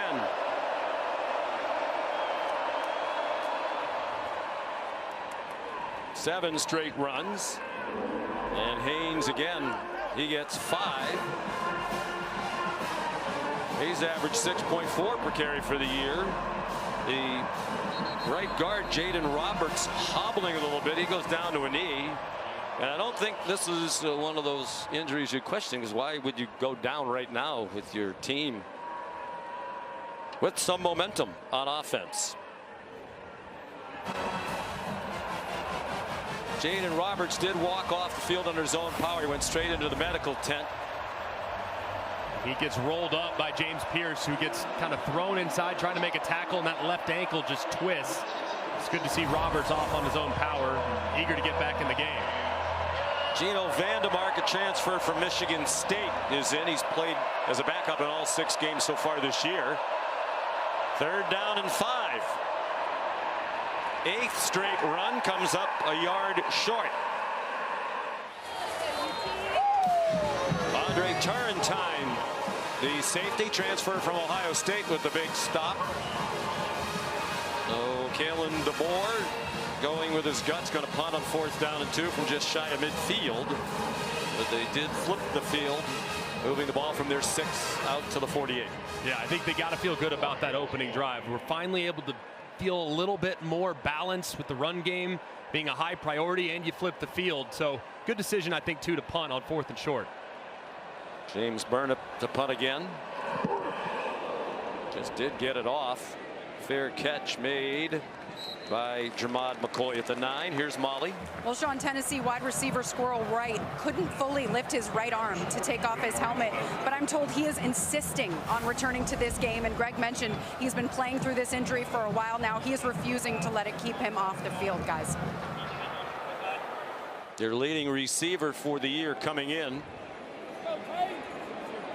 does not have a catch today on 4 targets. Had a chance for a big play there. This is the worst starting field position for Tennessee of the afternoon after the 43-yard punt by Burnip. Starts at the 9-yard line, do the Vols, with Dylan Sampson on the right hip, both Nico Iamaleava. Sampson straight ahead, and a first down, tackled in the secondary at the 22-yard line by Bray Hubbard, sophomore backup safety. Keon Sabb not on the field right now for Alabama. He was dinged up last time on the field. Iamaleava has running room. He'll take all he can get. Chased out by King Mack after a gain of 4. That was just a broken play from the get-go, as Drew McCoy on the far side was signaling to the Tennessee sideline, trying to get a play. He didn't get it, and Nico had nowhere to go. 2nd and 6. Sampson, good bounce outside, has a hole. Sampson down the sideline and out of bounds inside the 40, shoved out by Malachi Moore.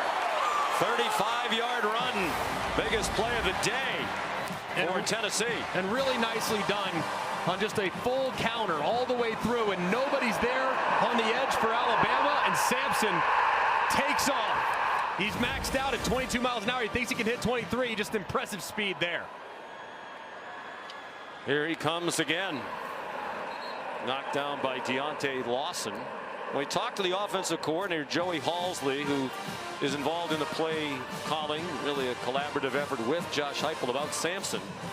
He said what he loves is he's not just an outside runner, an inside runner. He is excellent at both. Iamaleava escapes several Crimson Tide defenders. Off and running and down inside the 10. They had him surrounded but couldn't get to him. First and goal, Tennessee. They'll mark it at the 9-yard line.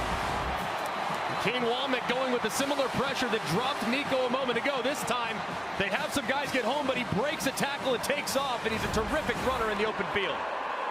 Looked like Jahad Campbell had the best shot at him. Play fake and a drop on a slant off the hands of Brew McCoy. Another missed opportunity, wide open receiver, and they can't connect. Just a little bit out in front of Brew McCoy, but gotta think that your veteran wide receiver would reel that in for your young quarterback. Fifth-year senior is McCoy, transferred from USC. Second and goal from the 9. Seventh play of the drive. This one's incomplete. Flag down. Jahad Campbell, the linebacker, was running in coverage.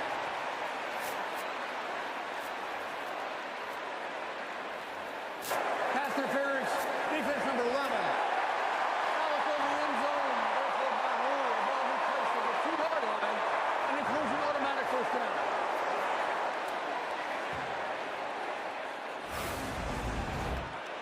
In a difficult spot to be in if you're Campbell, the linebacker, as Holden stays his full speed trying to beat him inside. He recovers nicely, but clearly grabs him around the waist as he crosses his face.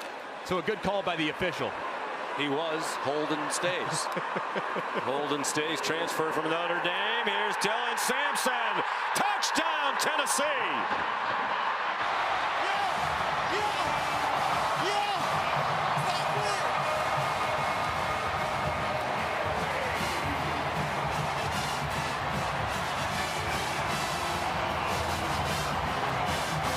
Well, after doing virtually nothing on offense all day long, they go 91 yards on 7 plays.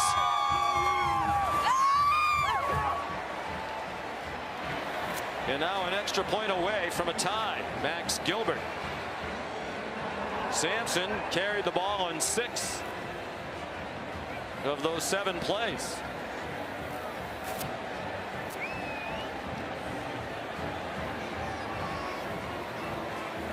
And it's a tie. Well, it's Tennessee and Alabama. How about going back to some good old-fashioned running game? And Dylan Sampson answering the challenge, 60 yards rushing on that drive alone as he ties it up at 7. Something to cheer for. 91 yards in 7 plays. 6 of them were rushes. 5 for 51 on the drive for Sampson. And Iamaleava had the 27-yard run that got them down inside the 10. So we're tied at 7, 6.5 to go in the 3rd quarter. In a very important game in the SEC with an eye toward the college football playoff. The Turbeville kickoff is a touchback. Here's our player check-in presented by Allstate. And one thing, Alabama's going to be committed to the run game, so they're going to get some one-on-ones with Ryan Williams.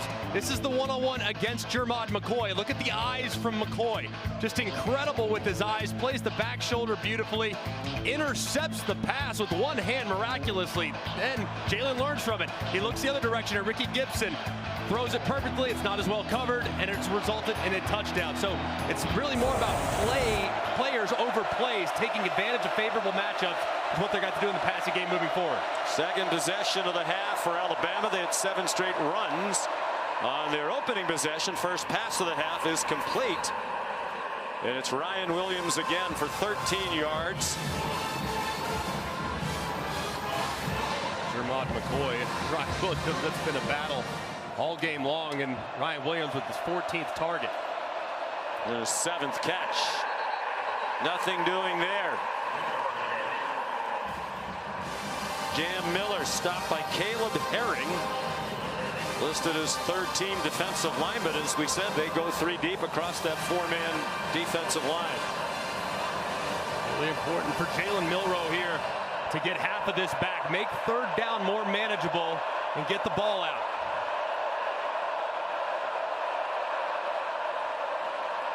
Another clean pocket. All kinds of bodies tangled, and a flag thrown against Jermod McCoy, we think, as he got tangled with Jeremy Bernard.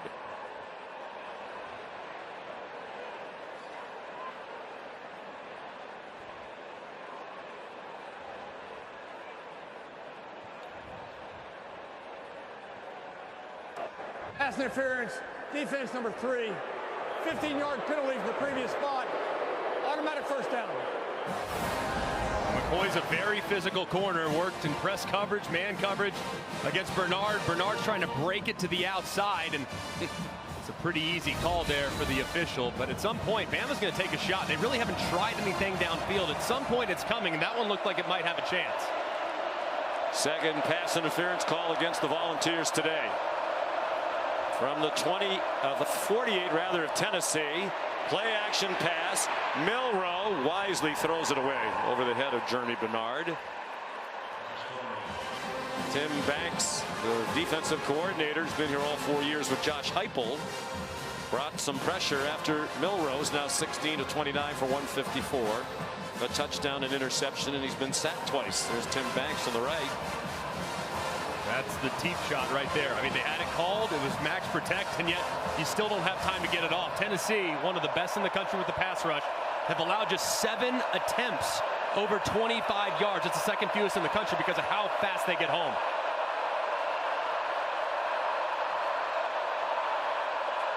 It looked like there was movement, and there was along the right end of the offensive line. The big tackle, Elijah Pritchett, started to retreat before the snap, I believe.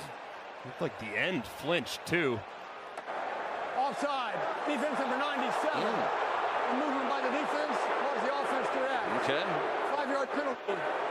Shut down. Jason Jenkins also listed as a third-teamer on the defensive line. You see just that sudden flinch, and as a result, Elijah Pritchett just moved ever so slightly. That's a bigger penalty than you realize now, because 2nd and 5, you got your whole playbook available to you. Run it or throw it. Third offside penalty against Tennessee. They've been penalized 6 times now and are helping this Alabama drive along. Kendrick Law. Kendrick Law belted down. And they're going to mark it at the 25. 18 yards on the play to Law. With one long play in the first half, he had a 20-yard catch and run. The spot here, though, when Tim Banks starts to sense that his defense is reeling a little bit, he'll kind of jolt the system with a blitz. Let's see if he dials up a little pressure against Alabama. Milroe after the fake, following Oots. And dropped for a 1-yard loss. Jermod McCoy, not just a cover man, stopping the run play. And with all these runs on both sides, the third quarter moving by very briskly. Tennessee's done an outstanding job all game long, really containing Jalen Milroe. At some point, all it takes is one crease, and he could take it the distance, but they have really kept him bottled up, and when he has taken off outside the tackle, they've tackled in the open field.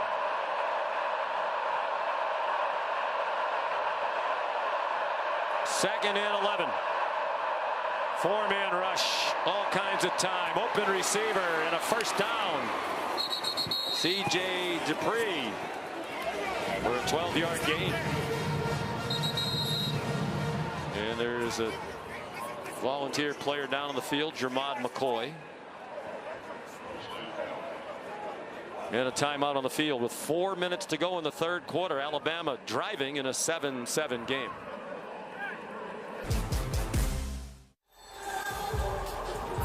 Tennessee's best cornerback, Jermod McCoy, limping off after he got hit in the lower back by the knee of the big offensive lineman, Jaden Roberts.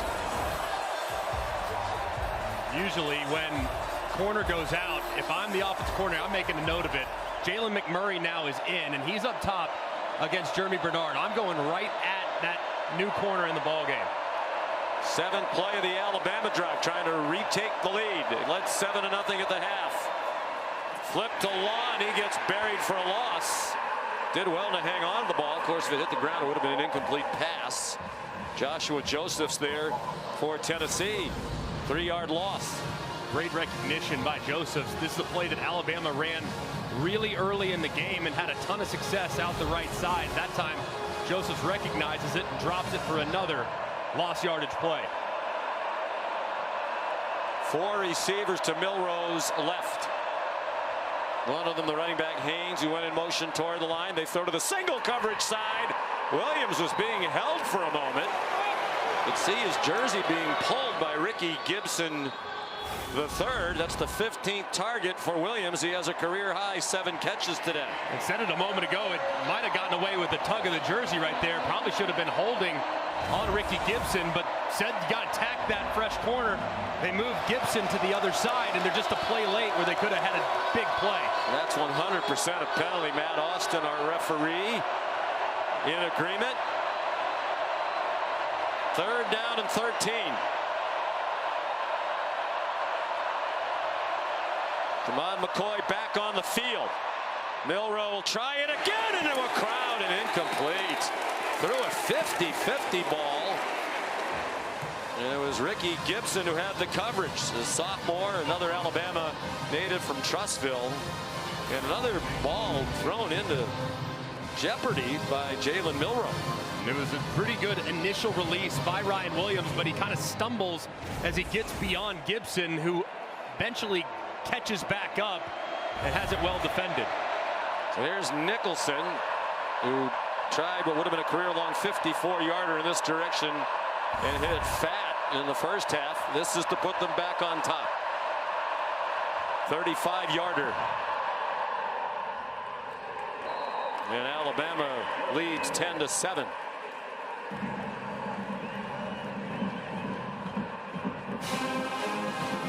.58 yards. They moved it on 10 plays to set up Graham Nicholson. 5 times an All-Star. It's the answer to the Aflac trivia question.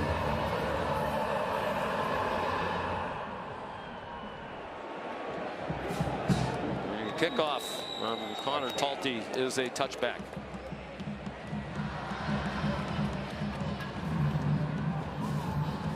So off their best drive, their only scoring drive of the game last time around. Will they go back and lean heavily on the run on this possession, starting from their own 25? I think you have to. And Sampson, once he starts to kind of smell blood in the water, that's when he really gets going. And this offensive line started to open up some holes. I'd expect them to continue to really lean on the run game. A collision out wide in front of the Alabama sideline has the fans oohing and eyeing. King Mack is down on the field for Alabama. Kalen DeBoer is out on the field hollering at the official nearest him, and now at a couple of others.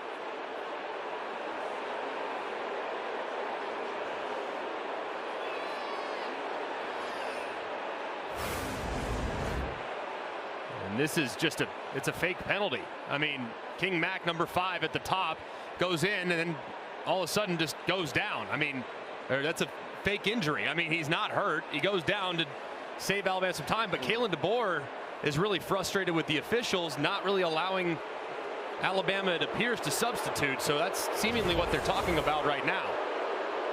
Well, college football needs to do something about this. You know, the fake injury thing is an epidemic. You know, there's no rule against it. There's language in the rule book about it being unethical.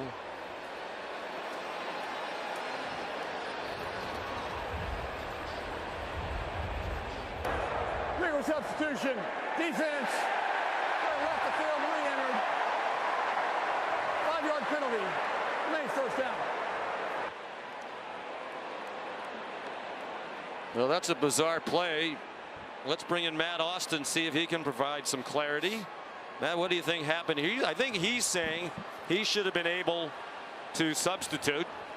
And Kalen DeBoer, pretty mild-mannered guy ordinarily, has had enough of the explanations from this officiating crew. Matt, what do you think? Well, Sean, I'm kind of at a loss because I never saw that if Tennessee substituted in the first place, where Alabama would have time to replace. So now, here we go, looking at that, Matt. I mean, it's the first play of the possession. They've just taken the field. Correct, and that is a substitution. So they should have been able to match up. So I understand why he's upset. Dylan Sampson runs. So what you're saying is, even if the first 11 come onto the field to start possession and stay on the field, the other team can substitute if they want. Correct, because you don't know what 11 they're going to send out until they get on the field.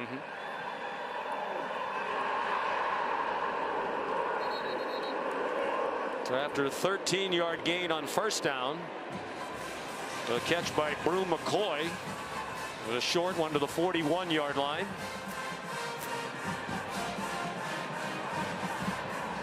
Sampson went for 8 on the first play, and he's over 100 yards rushing again. Reminiscent of last week, he got stacked up that time. Last week, 19 yards at the half, finished the game with 112. He has scored the touchdown today for Tennessee. He's had a touchdown in every game this year. You're on a 3rd and 6. I mean, I think you have to be looking in the direction of Brew McCoy. I mean, he's your most reliable weapon. He's got tough cover responsibility, knowing that Damani Jackson's one-on-one against him, and he's lined up inside. But this would be the direction I'd be looking, to my big body wideout on the outside.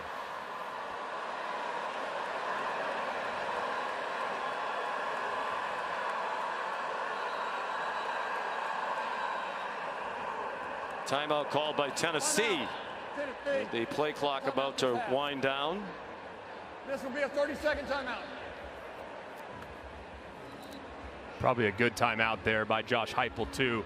Looked like blitz pressure. So get your quarterback feeling more comfortable about it.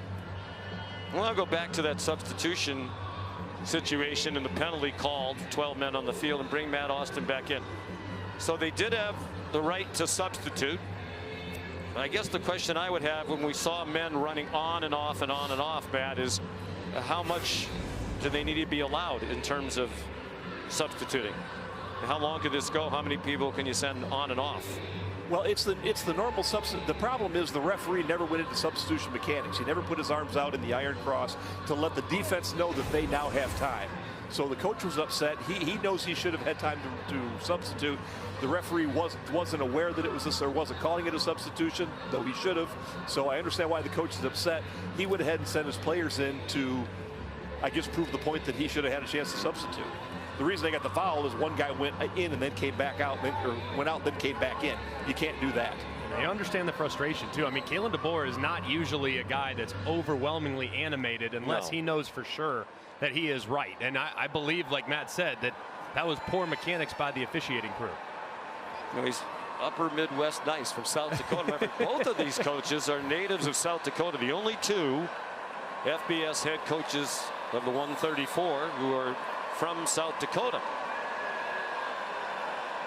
Kalen is 49. He'll be 50 this week. He's 3 years older than Heupel. Long throw down the field. Caught! Dante Thornton Jr. down to the 2. With the freshman Jalen Mbakwe in coverage. A 61-yard play. They'll mark it at the 3. Tennessee hurrying to the line without substituting, so no substitutions by Alabama. And they'll hand it off here.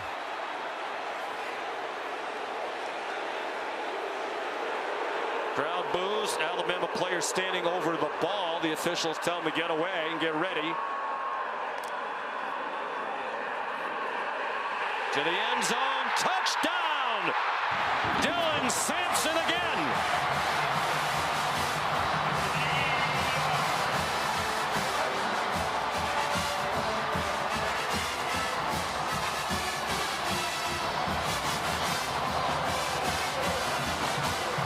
Tennessee leads for the first time today with a minute to go in the 3rd quarter. Both touchdowns by Sampson, who now has 17 rushing touchdowns, adding to his SEC lead. He was 2 behind the national leader starting today, Ashton Jeanty of Boise State, the Heisman frontrunner. The extra point by Max Gilbert gives the Vols a 4-point lead. The offense was in the witness protection program in the first half. It has come to life here in the third quarter. Well, they've been close on so many deep balls for the last few weeks, and they finally get one. Third down, 2 to take a chance to throw a low percentage throw down the field. That is a big-time throw from Nico Iamaleava, and so much trust from his coach, allowing him to do it. They pay it off a moment later with another big touchdown for Dylan Sampson, who just lives in the end zone. And Rocky Top is blaring here in Neyland Stadium. Sampson had 15 rushing touchdowns through the first 6 games. That was the most in SEC history through the first 6 games of a season. He's added 2 more.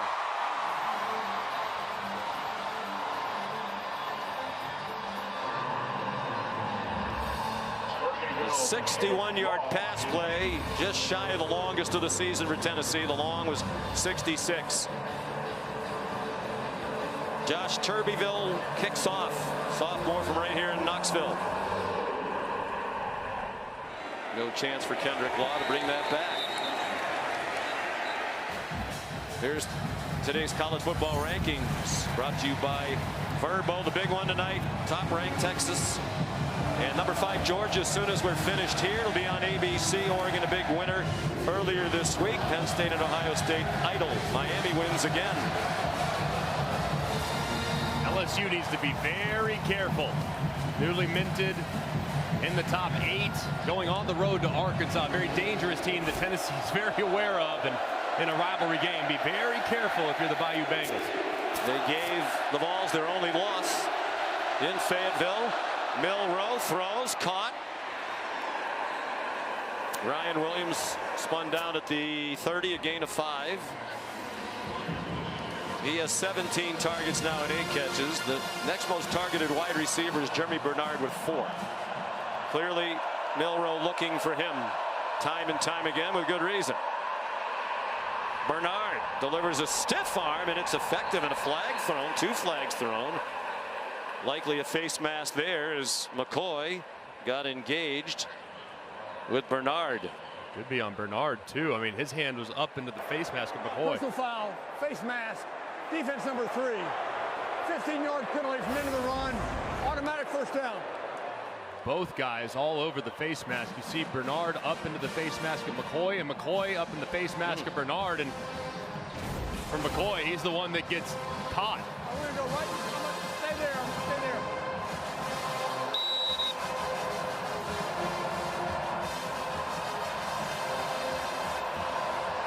So the ball goes to the 48-yard line of Tennessee. Final 20 seconds of the third quarter. Milroe managed to get rid of it and complete it to Kendrick Law. And they got 3 when it looked like it might be a sack. A tremendous play by Jalen Milroe. I mean, the right side of his offensive line, Elijah Pritchett. What a tough situation having to block one of the best players in America, James Pierce, one-on-one. Milroe somehow has enough strength to be able to get rid of the football to preserve a little bit of field position. Milroe's pretty strong, 6'2", 225. Our presentation of Tennessee leading 14-10. On second down, long run, Jam Miller. They finally get him down at the 35.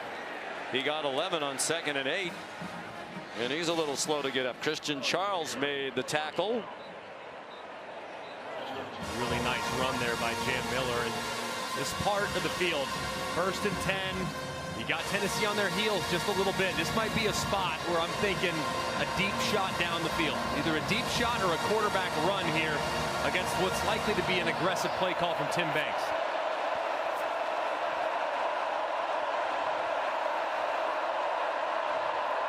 Play fake by Milroe. Throws, open receiver. Jeremy Bernard inside the 10. Chased out by Andre Turrentine. 1st and goal at the 7 after a gain of 28. Just a thing of beauty here as Jeremy Bernard beats Gibson immediately across the field. Really well executed, well designed, and a great throw. Poised to take the lead, and they do. A walk-in touchdown for Justice Haynes. Fucking go! Fucking go! Let's go! 7-yard run. Bama back up by 2 with the extra point to come. What an answer by Alabama. Just a tremendous job by the left side of the offensive line. Caden Proctor just walling things down. A nice cut by Justice Haynes to go right behind his tackle. And he walks into the end zone. Just a tremendous answer from the Tide in hostile environment after Tennessee just took the lead. Tennessee went 75 yards in 5 plays to take the lead. Alabama goes 75 in 6 plays to take the lead back. And the Graham Nicholson extra point makes it a 3-point edge. Who took the lid off the end zone? Yeah, they did. I mean, there was a brick wall across the goal line. Things are getting going now. 4th straight game in which Alabama has trailed in the 4th quarter. Over the last 15 years, their winning percentage when trailing entering the 4th quarter is .517. They're 15 and 14 in those situations. Of course, that's not a lot of times trailing going into the 4th quarter, but when you have a dynasty team during those years, you're going to have the lead most of the time, but they can do it. That right there, though, that was Jalen Milroe making a couple of great throws, the protection being rock solid, and then paying it off with the run game at the end. That was just about as calm and as cool as things can possibly be when it felt like the roof was going to come off this place after the touchdown. Well, the first half wasn't very pretty, and it was 7-0 Alabama at the break, but this is now shaping up like another 3rd Saturday in October classic. 107th meeting all time. Alti's kickoff is short. Fair catch made by Cameron Seldon. The next stop on the F1 schedule is the U.S. Grand Prix at the Circuit of the Americas in Austin, Texas. Tomorrow at 3 p.m. right here on ABC and the ESPN app. Pre-race coverage begins at 1:30. I was watching Game Day from Austin this morning. They pointed out that the race is only about 12 miles away from the stadium there. Well, knowing Austin traffic, that's about 2 hours in the car. Well, if you're in one of those cars, though, you'll get there very quickly. Brew McCoy chased out by Jalen Mbakwe. They got 8 on 1st down. You have to wonder if that deep ball that Nico Iamaleava just hit, if that's opened up something with him on the downfield throws. He's going downfield, wide open receiver, and he overthrew him again. It was Brew McCoy, who just had his 6th catch of the day for 80 yards on the previous play. Boy, when he's missed high over and over again deep. Man, I love the play call by Heupel too. 3rd, 2nd and short, you get a nice gain on 1st down, and you just miss the seam. That's one that, man, you would just hope that McCoy would be able to maybe jump up and try to make a play on it. Man, that's one your quarterback just can't miss. 3rd down and 2, a big play here. Deshaun Bishop gets the 1st down with a 3-yard gain.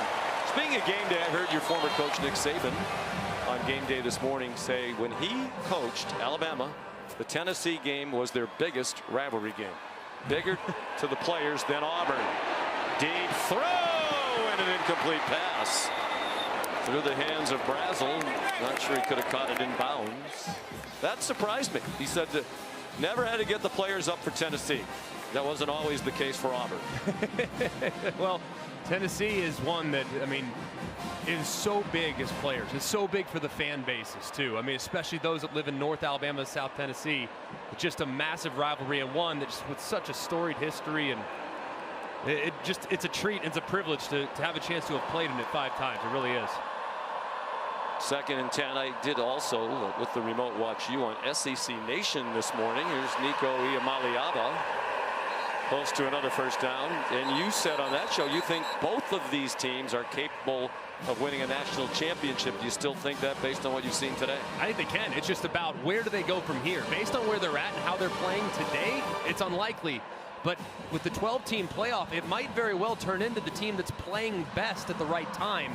So I think you obviously got to take care of business the regular season to get there, but it might be the teams that are peaking in December and January that ultimately pull off, and these guys are young. They can do it. They converted on 3rd and 2 a moment ago. They convert on 3rd and 1. Bishop again. He's to the Alabama 45-yard line. 9 yards on the run from the redshirt freshman from right here in Knoxville. The pace picking up on offense. Low throw, diving catch, flag down at the line of scrimmage. They are ruling it a catch for Caleb Webb, his first of the day and 6th of the season if it counts. There have been 20 penalties assessed already. 13 against Alabama. Illegal touching. Offense 4. The player was covered up on the line of scrimmage by a teammate. Touched the forward pass beyond the neutral zone. The penalty is 5 yards from previous spot and includes a loss of down. It's now 2nd down. And you could see Miles Kitzelman, he's covering up both guys on the line of scrimmage, which makes the slot receiver ineligible. So that's a good job by the official sorting that out with the tempo the Tennessee's playing. That one would be pretty easy to miss. With the name Miles Kitzelman familiar to Alabama fans, he played at Alabama the last 2 years. Transferred to Tennessee this season. Still remains very close to a number of people in the Alabama program. Iamaliava given time, short throw. They get the penalty yardage back to the 45 on a completion of Holden Stays, the tight end. 3rd and long, and really might have 2 downs to get it here. If you are Josh Heupel and you're thinking aggressively, if you get 6 or 7 here, you might think about going for a 4th down. So not against a quick throw, against this pressure look from Alabama. Option look. Big play for Bishop. And a flag thrown at the end of it. It's a 1st down, at least for the moment. Domani Jackson tripped him up. 18-yard run. It looked like there might have been a hold on the perimeter from one of the wide receivers for Tennessee, Chris Brazel. Holding offense number 17. 2-yard penalty for spotting foul. That's a killer because it was not a factor in the play. They already had the 1st down. And this is just really difficult. And it's outside right here. And they maybe it is a factor. He might have been able to make the tackle. Definitely. And he really had to hold that block forever. I mean, that's a really tough spot for Chris Brazel, but you'd like to think that as soon as that defender tries to unload, you would let go. They do pick up 5 yards because it was from the spot of the foul. So from 3rd and 10 to 3rd and 5. And that play is dropped for a loss. Sampson. LT Overton with the penetration. And a 1-yard loss. Justin Jefferson involved as well. So now on 4th and 6. Fans boo as the punter comes on the field with 10:45 to go.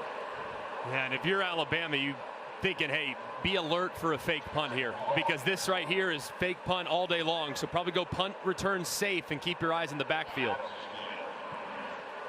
Jackson Ross, redshirt sophomore from Melbourne, Australia, is the punter. Cole Adams back deep at his 10-yard line. And it took too long to get it off.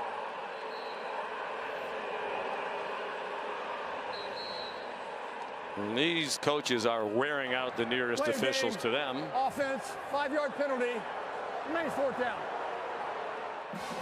Josh Heupel's been in the ear of the line judge Chuck Rice as that was being adjudicated. Now them just ran on a whole new set of bodies getting their punt return unit on as opposed to their defense. 23 penalties combined.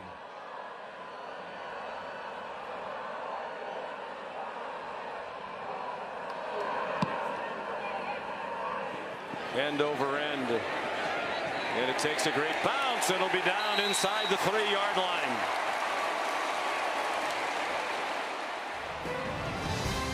William right down there to down it. Nice punt by Jackson Ross. You're watching the SEC on ABC, presented by Burger King. In the third quarter, there was a field goal sandwiched in between, and then Justice Haynes a moment ago put Alabama back on top.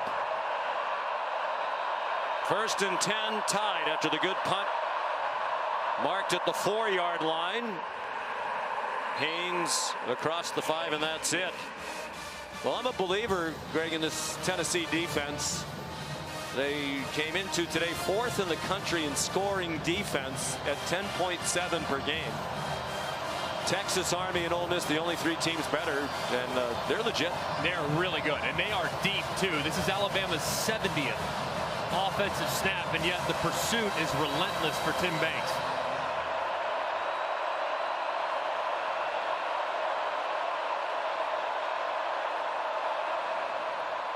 Alabama with the ball in a 3-point lead. Milroe dives forward to the 8-yard line. Jackson Moy, the Stanford transfer, to the tackle. And another big 3rd down in a game filled with them. And this is a massive one for Tennessee. Your coach a moment ago decided to punt, play the field position game to force a 3-and-out to get it back to your offense with good field position near midfield is enormous. So let's see if Tim Banks decides to kind of play a little more coverage. He's been aggressive. Let's see if he decides to drop out or heat him up again. Alabama 3 out of 11 today on 3rd down. A stop here, and Tennessee should get it back with great field position. They bring pressure late. Milroe grounded one from the end zone for a safety last week. Got rid of it, and it comes up short. In the direction of Ryan Williams with Jamad McCoy in coverage.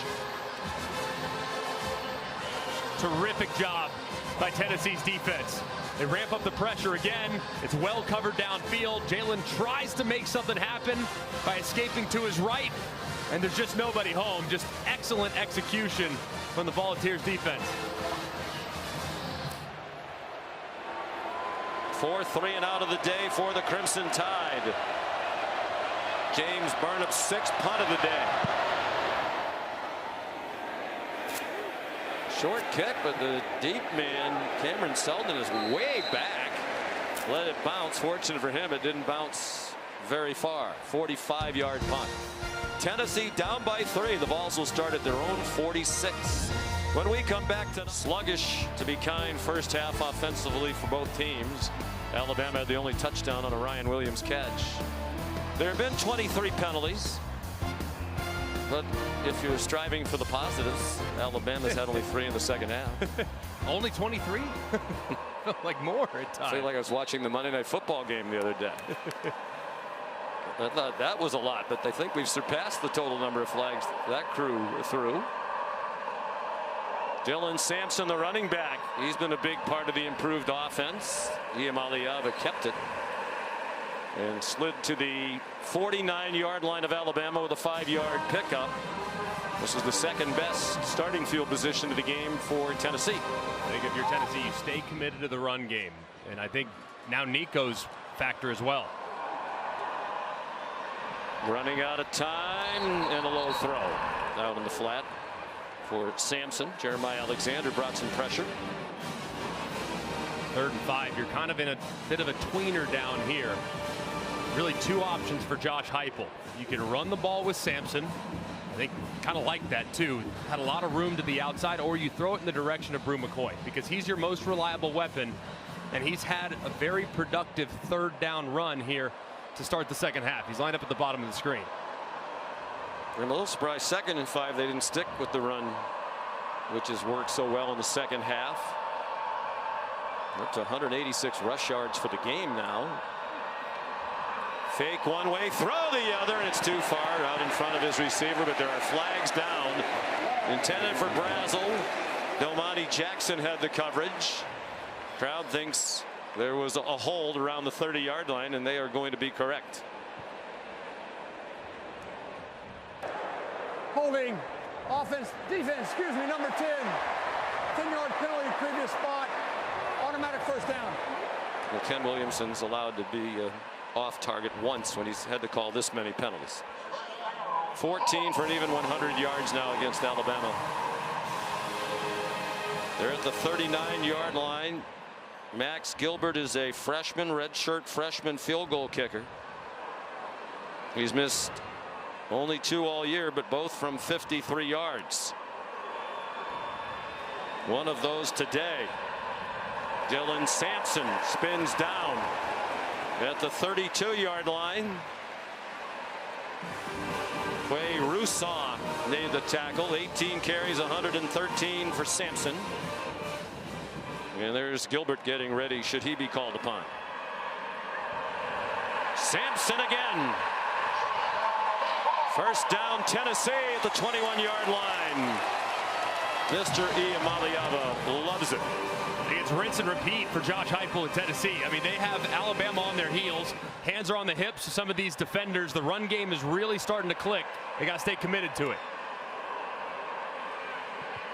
Sampson patiently waiting for something to emerge. They had 44 rushing yards at the half. With that carry, they're up to 208 now for the game. Blown tire for Sampson.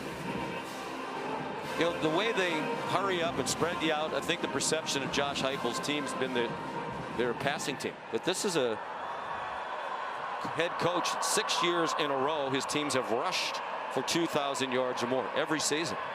Yeah, they run it religiously, and then they set you up with the big play downfield. It's very difficult offense to defend. As Kane Womack said, they spread you out sideline to sideline, really to run the ball. Sampson again. You're going nowhere, says Tim Keenan. Sellout crowd here, 101,915. One of the great venues in all of college football. The 6th largest stadium hosting college football in the country. Michigan, Penn State, Ohio State, Texas A&M, LSU, the only with stadiums bigger than this one.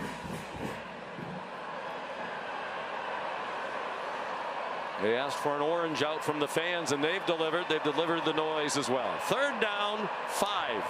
5 out of 11 on 3rd down. Iamaleava, end zone, diving attempt, and it is caught for a touchdown. Chris Brazel puts Tennessee back on top.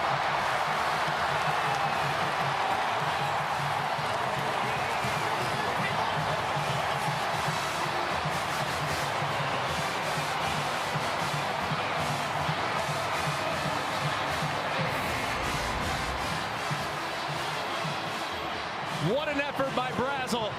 The ball is perfectly placed. Does he secure it? Looks like he does. Ball's in the air. Got both hands on it. Ball moving just a hair, but I think he's got firm control as he goes to the ground. I agree with you. Just a tremendous catch by Brazel. Transfer from Tulane. 3rd team All-American Athletic Conference last year, and he caught 44 balls at 5 touchdowns. This will be his biggest catch as a Tennessee Vol if it stands. And he even caught it after King Mack grabbed his face mask for a moment, spun his head around. Unbelievable. But to your point, hands under the ball as he goes to the ground. And what makes me think, and there's a face mask grab.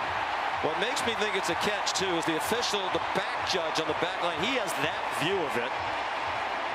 And he deemed it a touchdown. And I think it's going to stand. After review, the ruling on the field stands. Touchdown.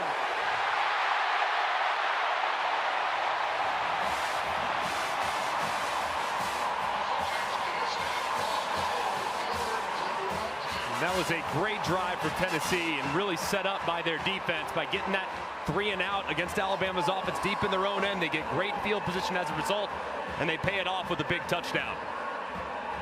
I think Josh Heupel's pregame talk next week before Kentucky's going to say, let's treat the first quarter like it's the 3rd quarter. Tale of 2 different teams, first half to second, week after week. Brazel the catch. Nico Iamaleava, his first touchdown throw of the day. Back and forth they go. The 3rd lead change of this one. on the third Saturday in October. Vols by 4. Tennessee didn't score in the first half. They've scored touchdowns on 3 of their last 4 possessions. They've missed 2 field goals today, both long ones. Josh Turbeville, the kickoff, will go for a touchback coming up next. Which makes me think Georgia's going to pull off a ridiculous performance tonight. I think Georgia goes in there and steals one, shockingly. Can Alabama respond again? Not much on first down. Justice Haynes, the ball carrier, and a 1-yard gain. Omari Thomas there for the Tennessee defense. Alabama lines up quickly. Tennessee still milling around. 5.5 minutes to go. Milroe fires too high. He had Ryan Williams wide open near the 40 and missed him.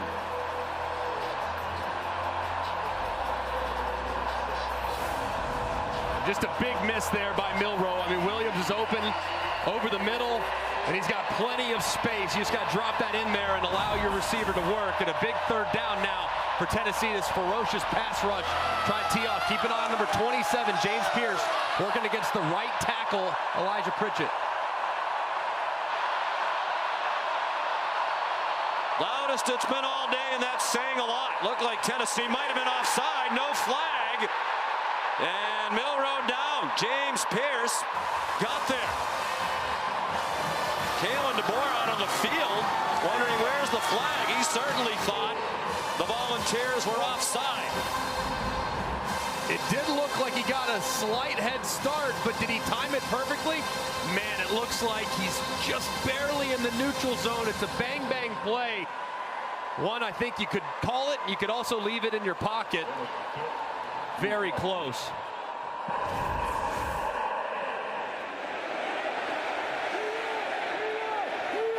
James Burnett's punt allowed to roll, and it goes down to the 30.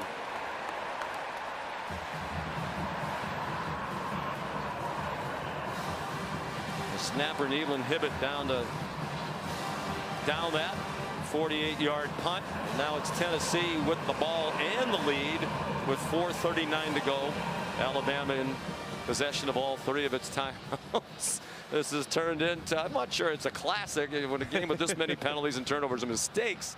But for excitement value, it's pretty hard to beat. It is, and this rivalry just never fails to, it always delivers. I just love this game so much. But right now, Alabama's on their heels, and Tennessee's run game here in the second half behind Dylan Sampson and this offensive line have really gotten going, nearly 100 yards in the second half alone. So Bama's got to stop the run here to give their offense another chance. Dylan Sampson has taken charge here in the second half, tackled after a 1-yard run by Jihad Campbell. Kalen DeBoer, with this much time left, opting not to start using timeouts.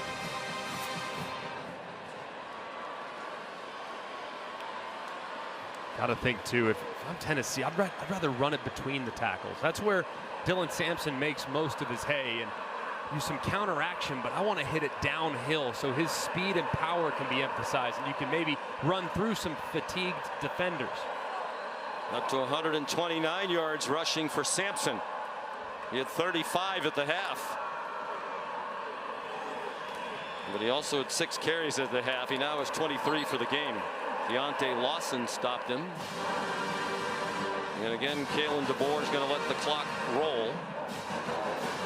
Big decision here too from Josh Heupel. Do you opt to give it to your quarterback, who hasn't made a ton of starts, it's a 7th career start, throw it in a critical 3rd and long, or do you hand it off again and trust your offensive line and run game and your defense here on a pivotal 3rd down? 6 out of 12 on 3rd down. It's a middle screen, and dropped immediately is the tight end, Ethan Davis. By Bray Hubbard, a stop, a 3-and-out forced by Kane Womack's defense. That is big time. I mean, this defense has taken a lot of heat in the last few weeks. Would you use any of your timeouts here? Not yet. No, I'd hang on to them. At this point, you never know. I mean, if your offense stalls again, you might need them to get off the field again. So I don't feel comfortable yet calling those timeouts. Here's Jackson Ross.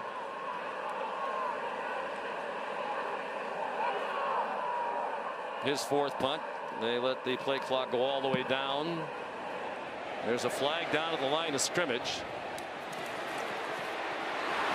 Cole Adams made a few miss and went out of bounds across the 25-yard line.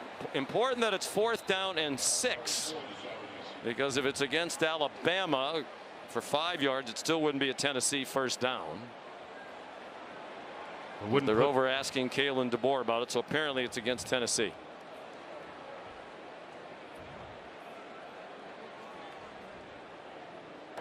Illegal formation, offense, not enough players on the line of scrimmage. The 5-yard penalty will be enforced from the end of the return, first down.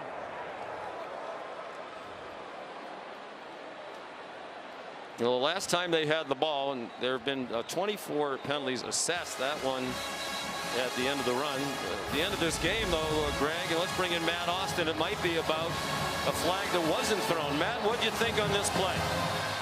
Well, I think the defender, he definitely started before the snap, and because he was so close to the neutral zone, I do think his helmet was offside when the ball was snapped. So this should have been a flag. It's hard to get. Sometimes they time it perfectly. I think they missed one. All right. That is a wild throw by Jalen Milroe, nowhere near Justice Haynes. 2:21 to go, all 3 timeouts for the Tide. And a field goal really does them no good. It's important for Jalen Milroe here, too, to acknowledge, hey, this pass rush is ferocious. But don't be afraid to use your legs. Your legs are a weapon in this scenario, especially when they're dropping deep in coverage. So don't be afraid to take off.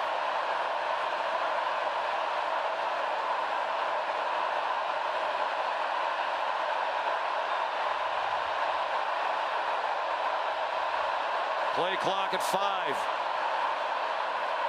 4-man rush. Milroe retreating. Dumps it off. Justice Haynes down the sideline. Somehow they turned that one into a gain.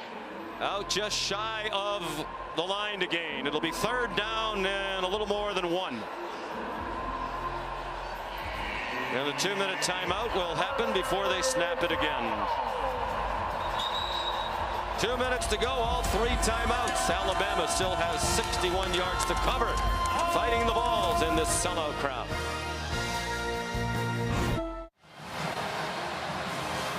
While we were away, John Allman in the replay booth took a look at the run after the catch by Haynes, and he stepped out of bounds across the 32-yard line, so they brought the ball back to the 33 instead of the 39. So instead of 3rd and 1, it's 3rd and 7. For Alabama, down by 4 at the 2-minute timeout. I think it's 4-down territory. 5-man rush, pressure up the middle, and it's dropped behind Kendrick Law. Tim Banks brought pressure, woofing after the play and some shoving. And there is a flag down back at the line of scrimmage. I don't think it was the post-play nonsense. There have already been 25 assessed penalties, which is the most you won't be surprised to know in an SEC game this year, and the most since 2019 when Auburn and LSU combined for 27 assessed penalties. After the play was over, personal foul, offense number 1. My goodness.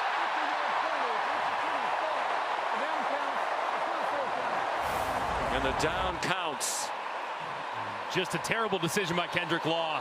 Jawing at him, but he retaliates and punches and pushes, the defender right in the face, and that's going to get called every single time. Just a terrible decision. And now your offense is in an impossible spot at 4th and super long. Well, we'll bring in Matt Austin in a moment as well. I mean, clearly Carter was woofing in his face and then took a swing that apparently missed. They're going to go for this on 4th down and 22 from their own 18 with all 3 timeouts left. Kalen DeBoer says, I go with my gut. Play clock running down, under 5. And a timeout called by Tennessee.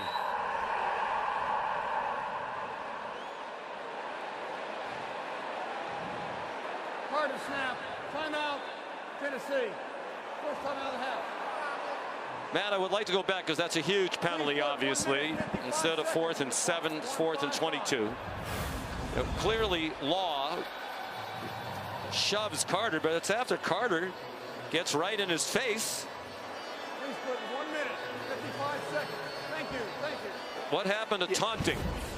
Well, I certainly think in this case that offsetting fouls would have been appropriate. You're exactly right, Sean. He did get up. He did get right in his face. You don't know what he was saying. You don't know if it was actually taunting or not. But in this situation, because there was a retaliation, I would have liked to have seen him offset.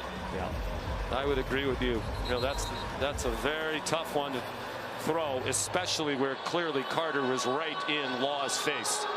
He definitely was. But this is the decision here from Kalen DeBoer to go for it on 4th and 22. I mean, the percentage chance of you converting 4th and 22 as opposed to getting a 3-and-out defensively, what's better odds? The way the defense has played most of the night, I would kick it here as opposed to going for it in a low percentage probability. Analytics say go for it on 15 or less, kick it 16 or more. This is 22. But as we said, Kalen made a couple of decisions earlier this year based on analytics, didn't like it, felt bad about it after the fact. They bring pressure. It's a screen. It was a floater to Justice Haynes, and he does not get the first down. Got out across the 31, but needed the 40. Will Brooks there. They got 13 on 4th and 22.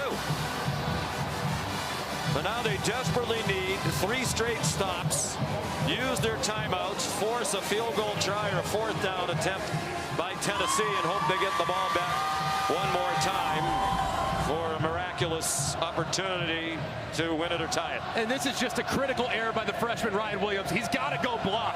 And if he blocks and gets a piece of that guy, Justice Haynes can bust to the outside and potentially pick it up. I mean, it's like Ryan Williams is going to sleep thinking he might throw it to him, and he just completely whiffs on the block, which allows Tennessee to rally up and make the play. That's just a critical mistake by the young freshman.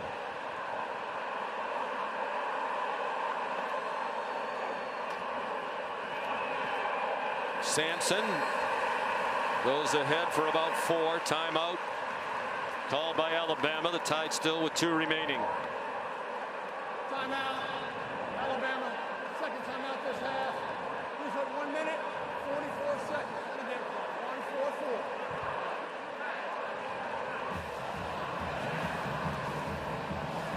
1-4-4. You would expect more of Sampson, would you not? I don't know how you could possibly justify giving it to anybody else. He did have the fumble earlier, but he's been your workhorse all game long. 16 second half carries, 100 yards in the second half. I think he absolutely has to touch it at least 2 more times on this drive.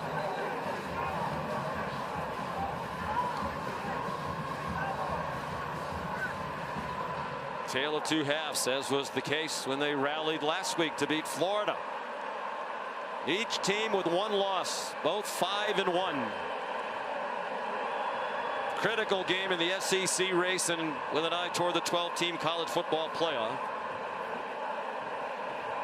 The numbers would indicate Tennessee needs the win more. They really don't have a win right now against the team that's currently ranked. NC State and Oklahoma were when they beat them, but not anymore. Oklahoma is fading fast. Sampson wrapped up. He got 2. And there will be a 3rd down and 4. Tim Keenan, in the middle of that defense, led the way. Alabama, their second of the half. Please put 1 minute, 40 seconds on the game clock. 1-4-0. This will be an interesting play call from Josh Heupel here. 3rd down and 4. You're already in field goal range. You're not going to take any unnecessary risks. But one thing that teams have used time and time again against Alabama this year has been the shovel pass.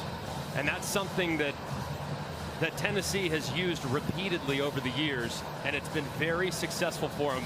I know it's a pass. I know you run the risk of it potentially being incomplete, but you also have a chance where you could crease it. So if you don't hand it off, I'd strongly consider the possibility of a shovel pass here if you're Tennessee's offense.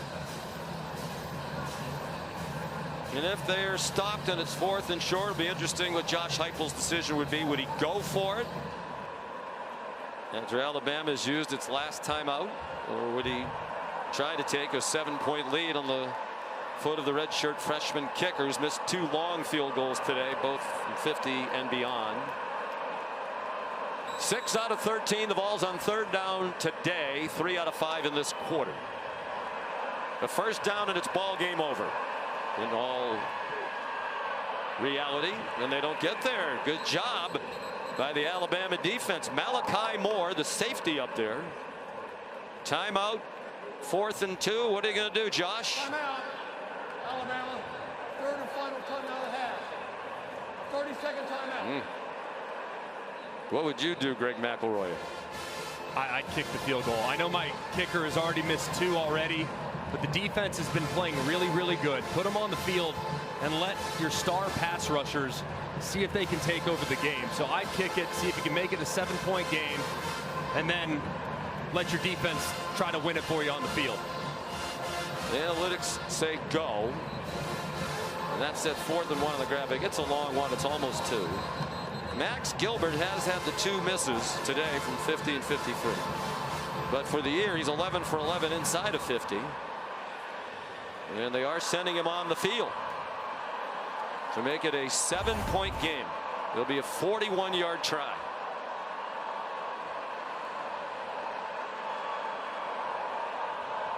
And you forget sometimes how young these people are.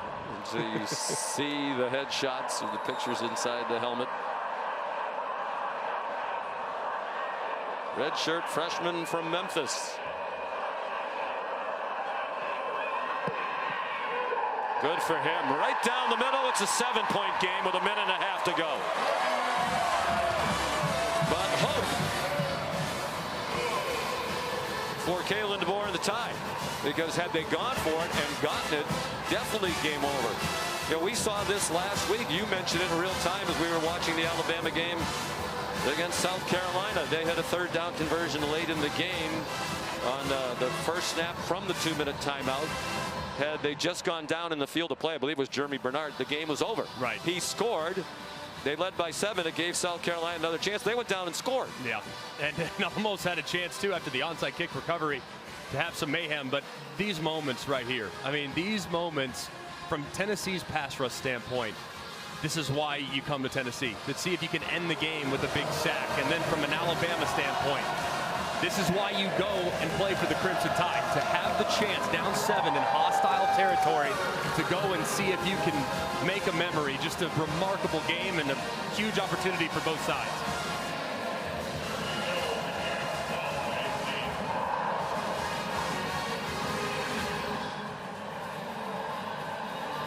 Turbeville almost always a touchback. You know he doesn't want to give Kendrick Law a chance to return one. Law would love to have a chance to do it after his costly post-play penalty. It's a touchback. So they have 75 yards to go in a minute and a half. When they led all night against Georgia, then squandered the lead in the 4th quarter, it was the play that will be remembered forever when Milroe went to Ryan Williams for 75 yards and the game-winning touchdown. Tennessee needs to be aware of where number 2 is the entire drive. And the big thing for the offense here, you got to get the drive started. A positive play on 1st down increases your odds of scoring exponentially. Williams has been targeted 19 times. Jalen Milroe fires, and it is intercepted. Will Brooks picked it off.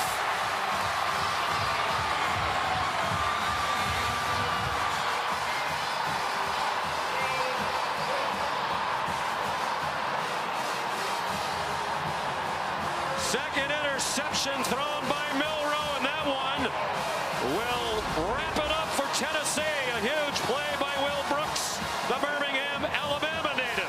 And Will Brooks' eyes are in the backfield the entire time. He sees it. He sees Jeremy Bernard crossing face, throws behind Bernard, and Brooks reels it in. It's a good pass rush as well.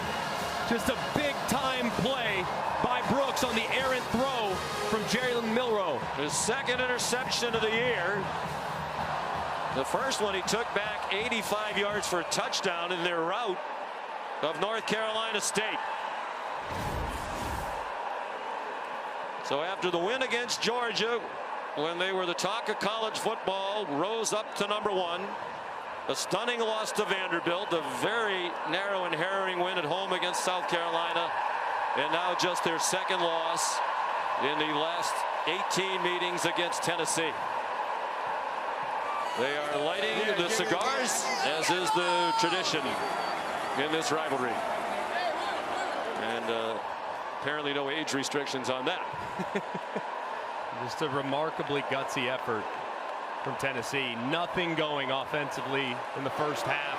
Finding something in the second half by way of Dylan Sampson getting going. Nico Iamaleava finally hits a couple throws downfield. And their defense all game long, just relentless pursuit of Jalen Milroe. So now Alabama with work to do going forward. A much needed win for Tennessee to go to 6-1. They won't snap it again. Huge win for Josh Heupel in his 4th season here in Knoxville. And some of the fans coming out onto the field.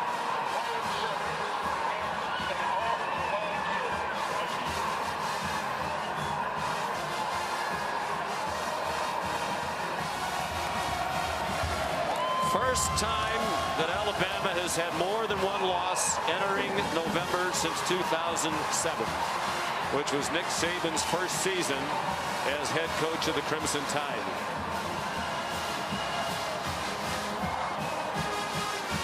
Coming up next, we are just getting started, friends. Number 5, Georgia. Number 1, Texas. They have a tough act to follow.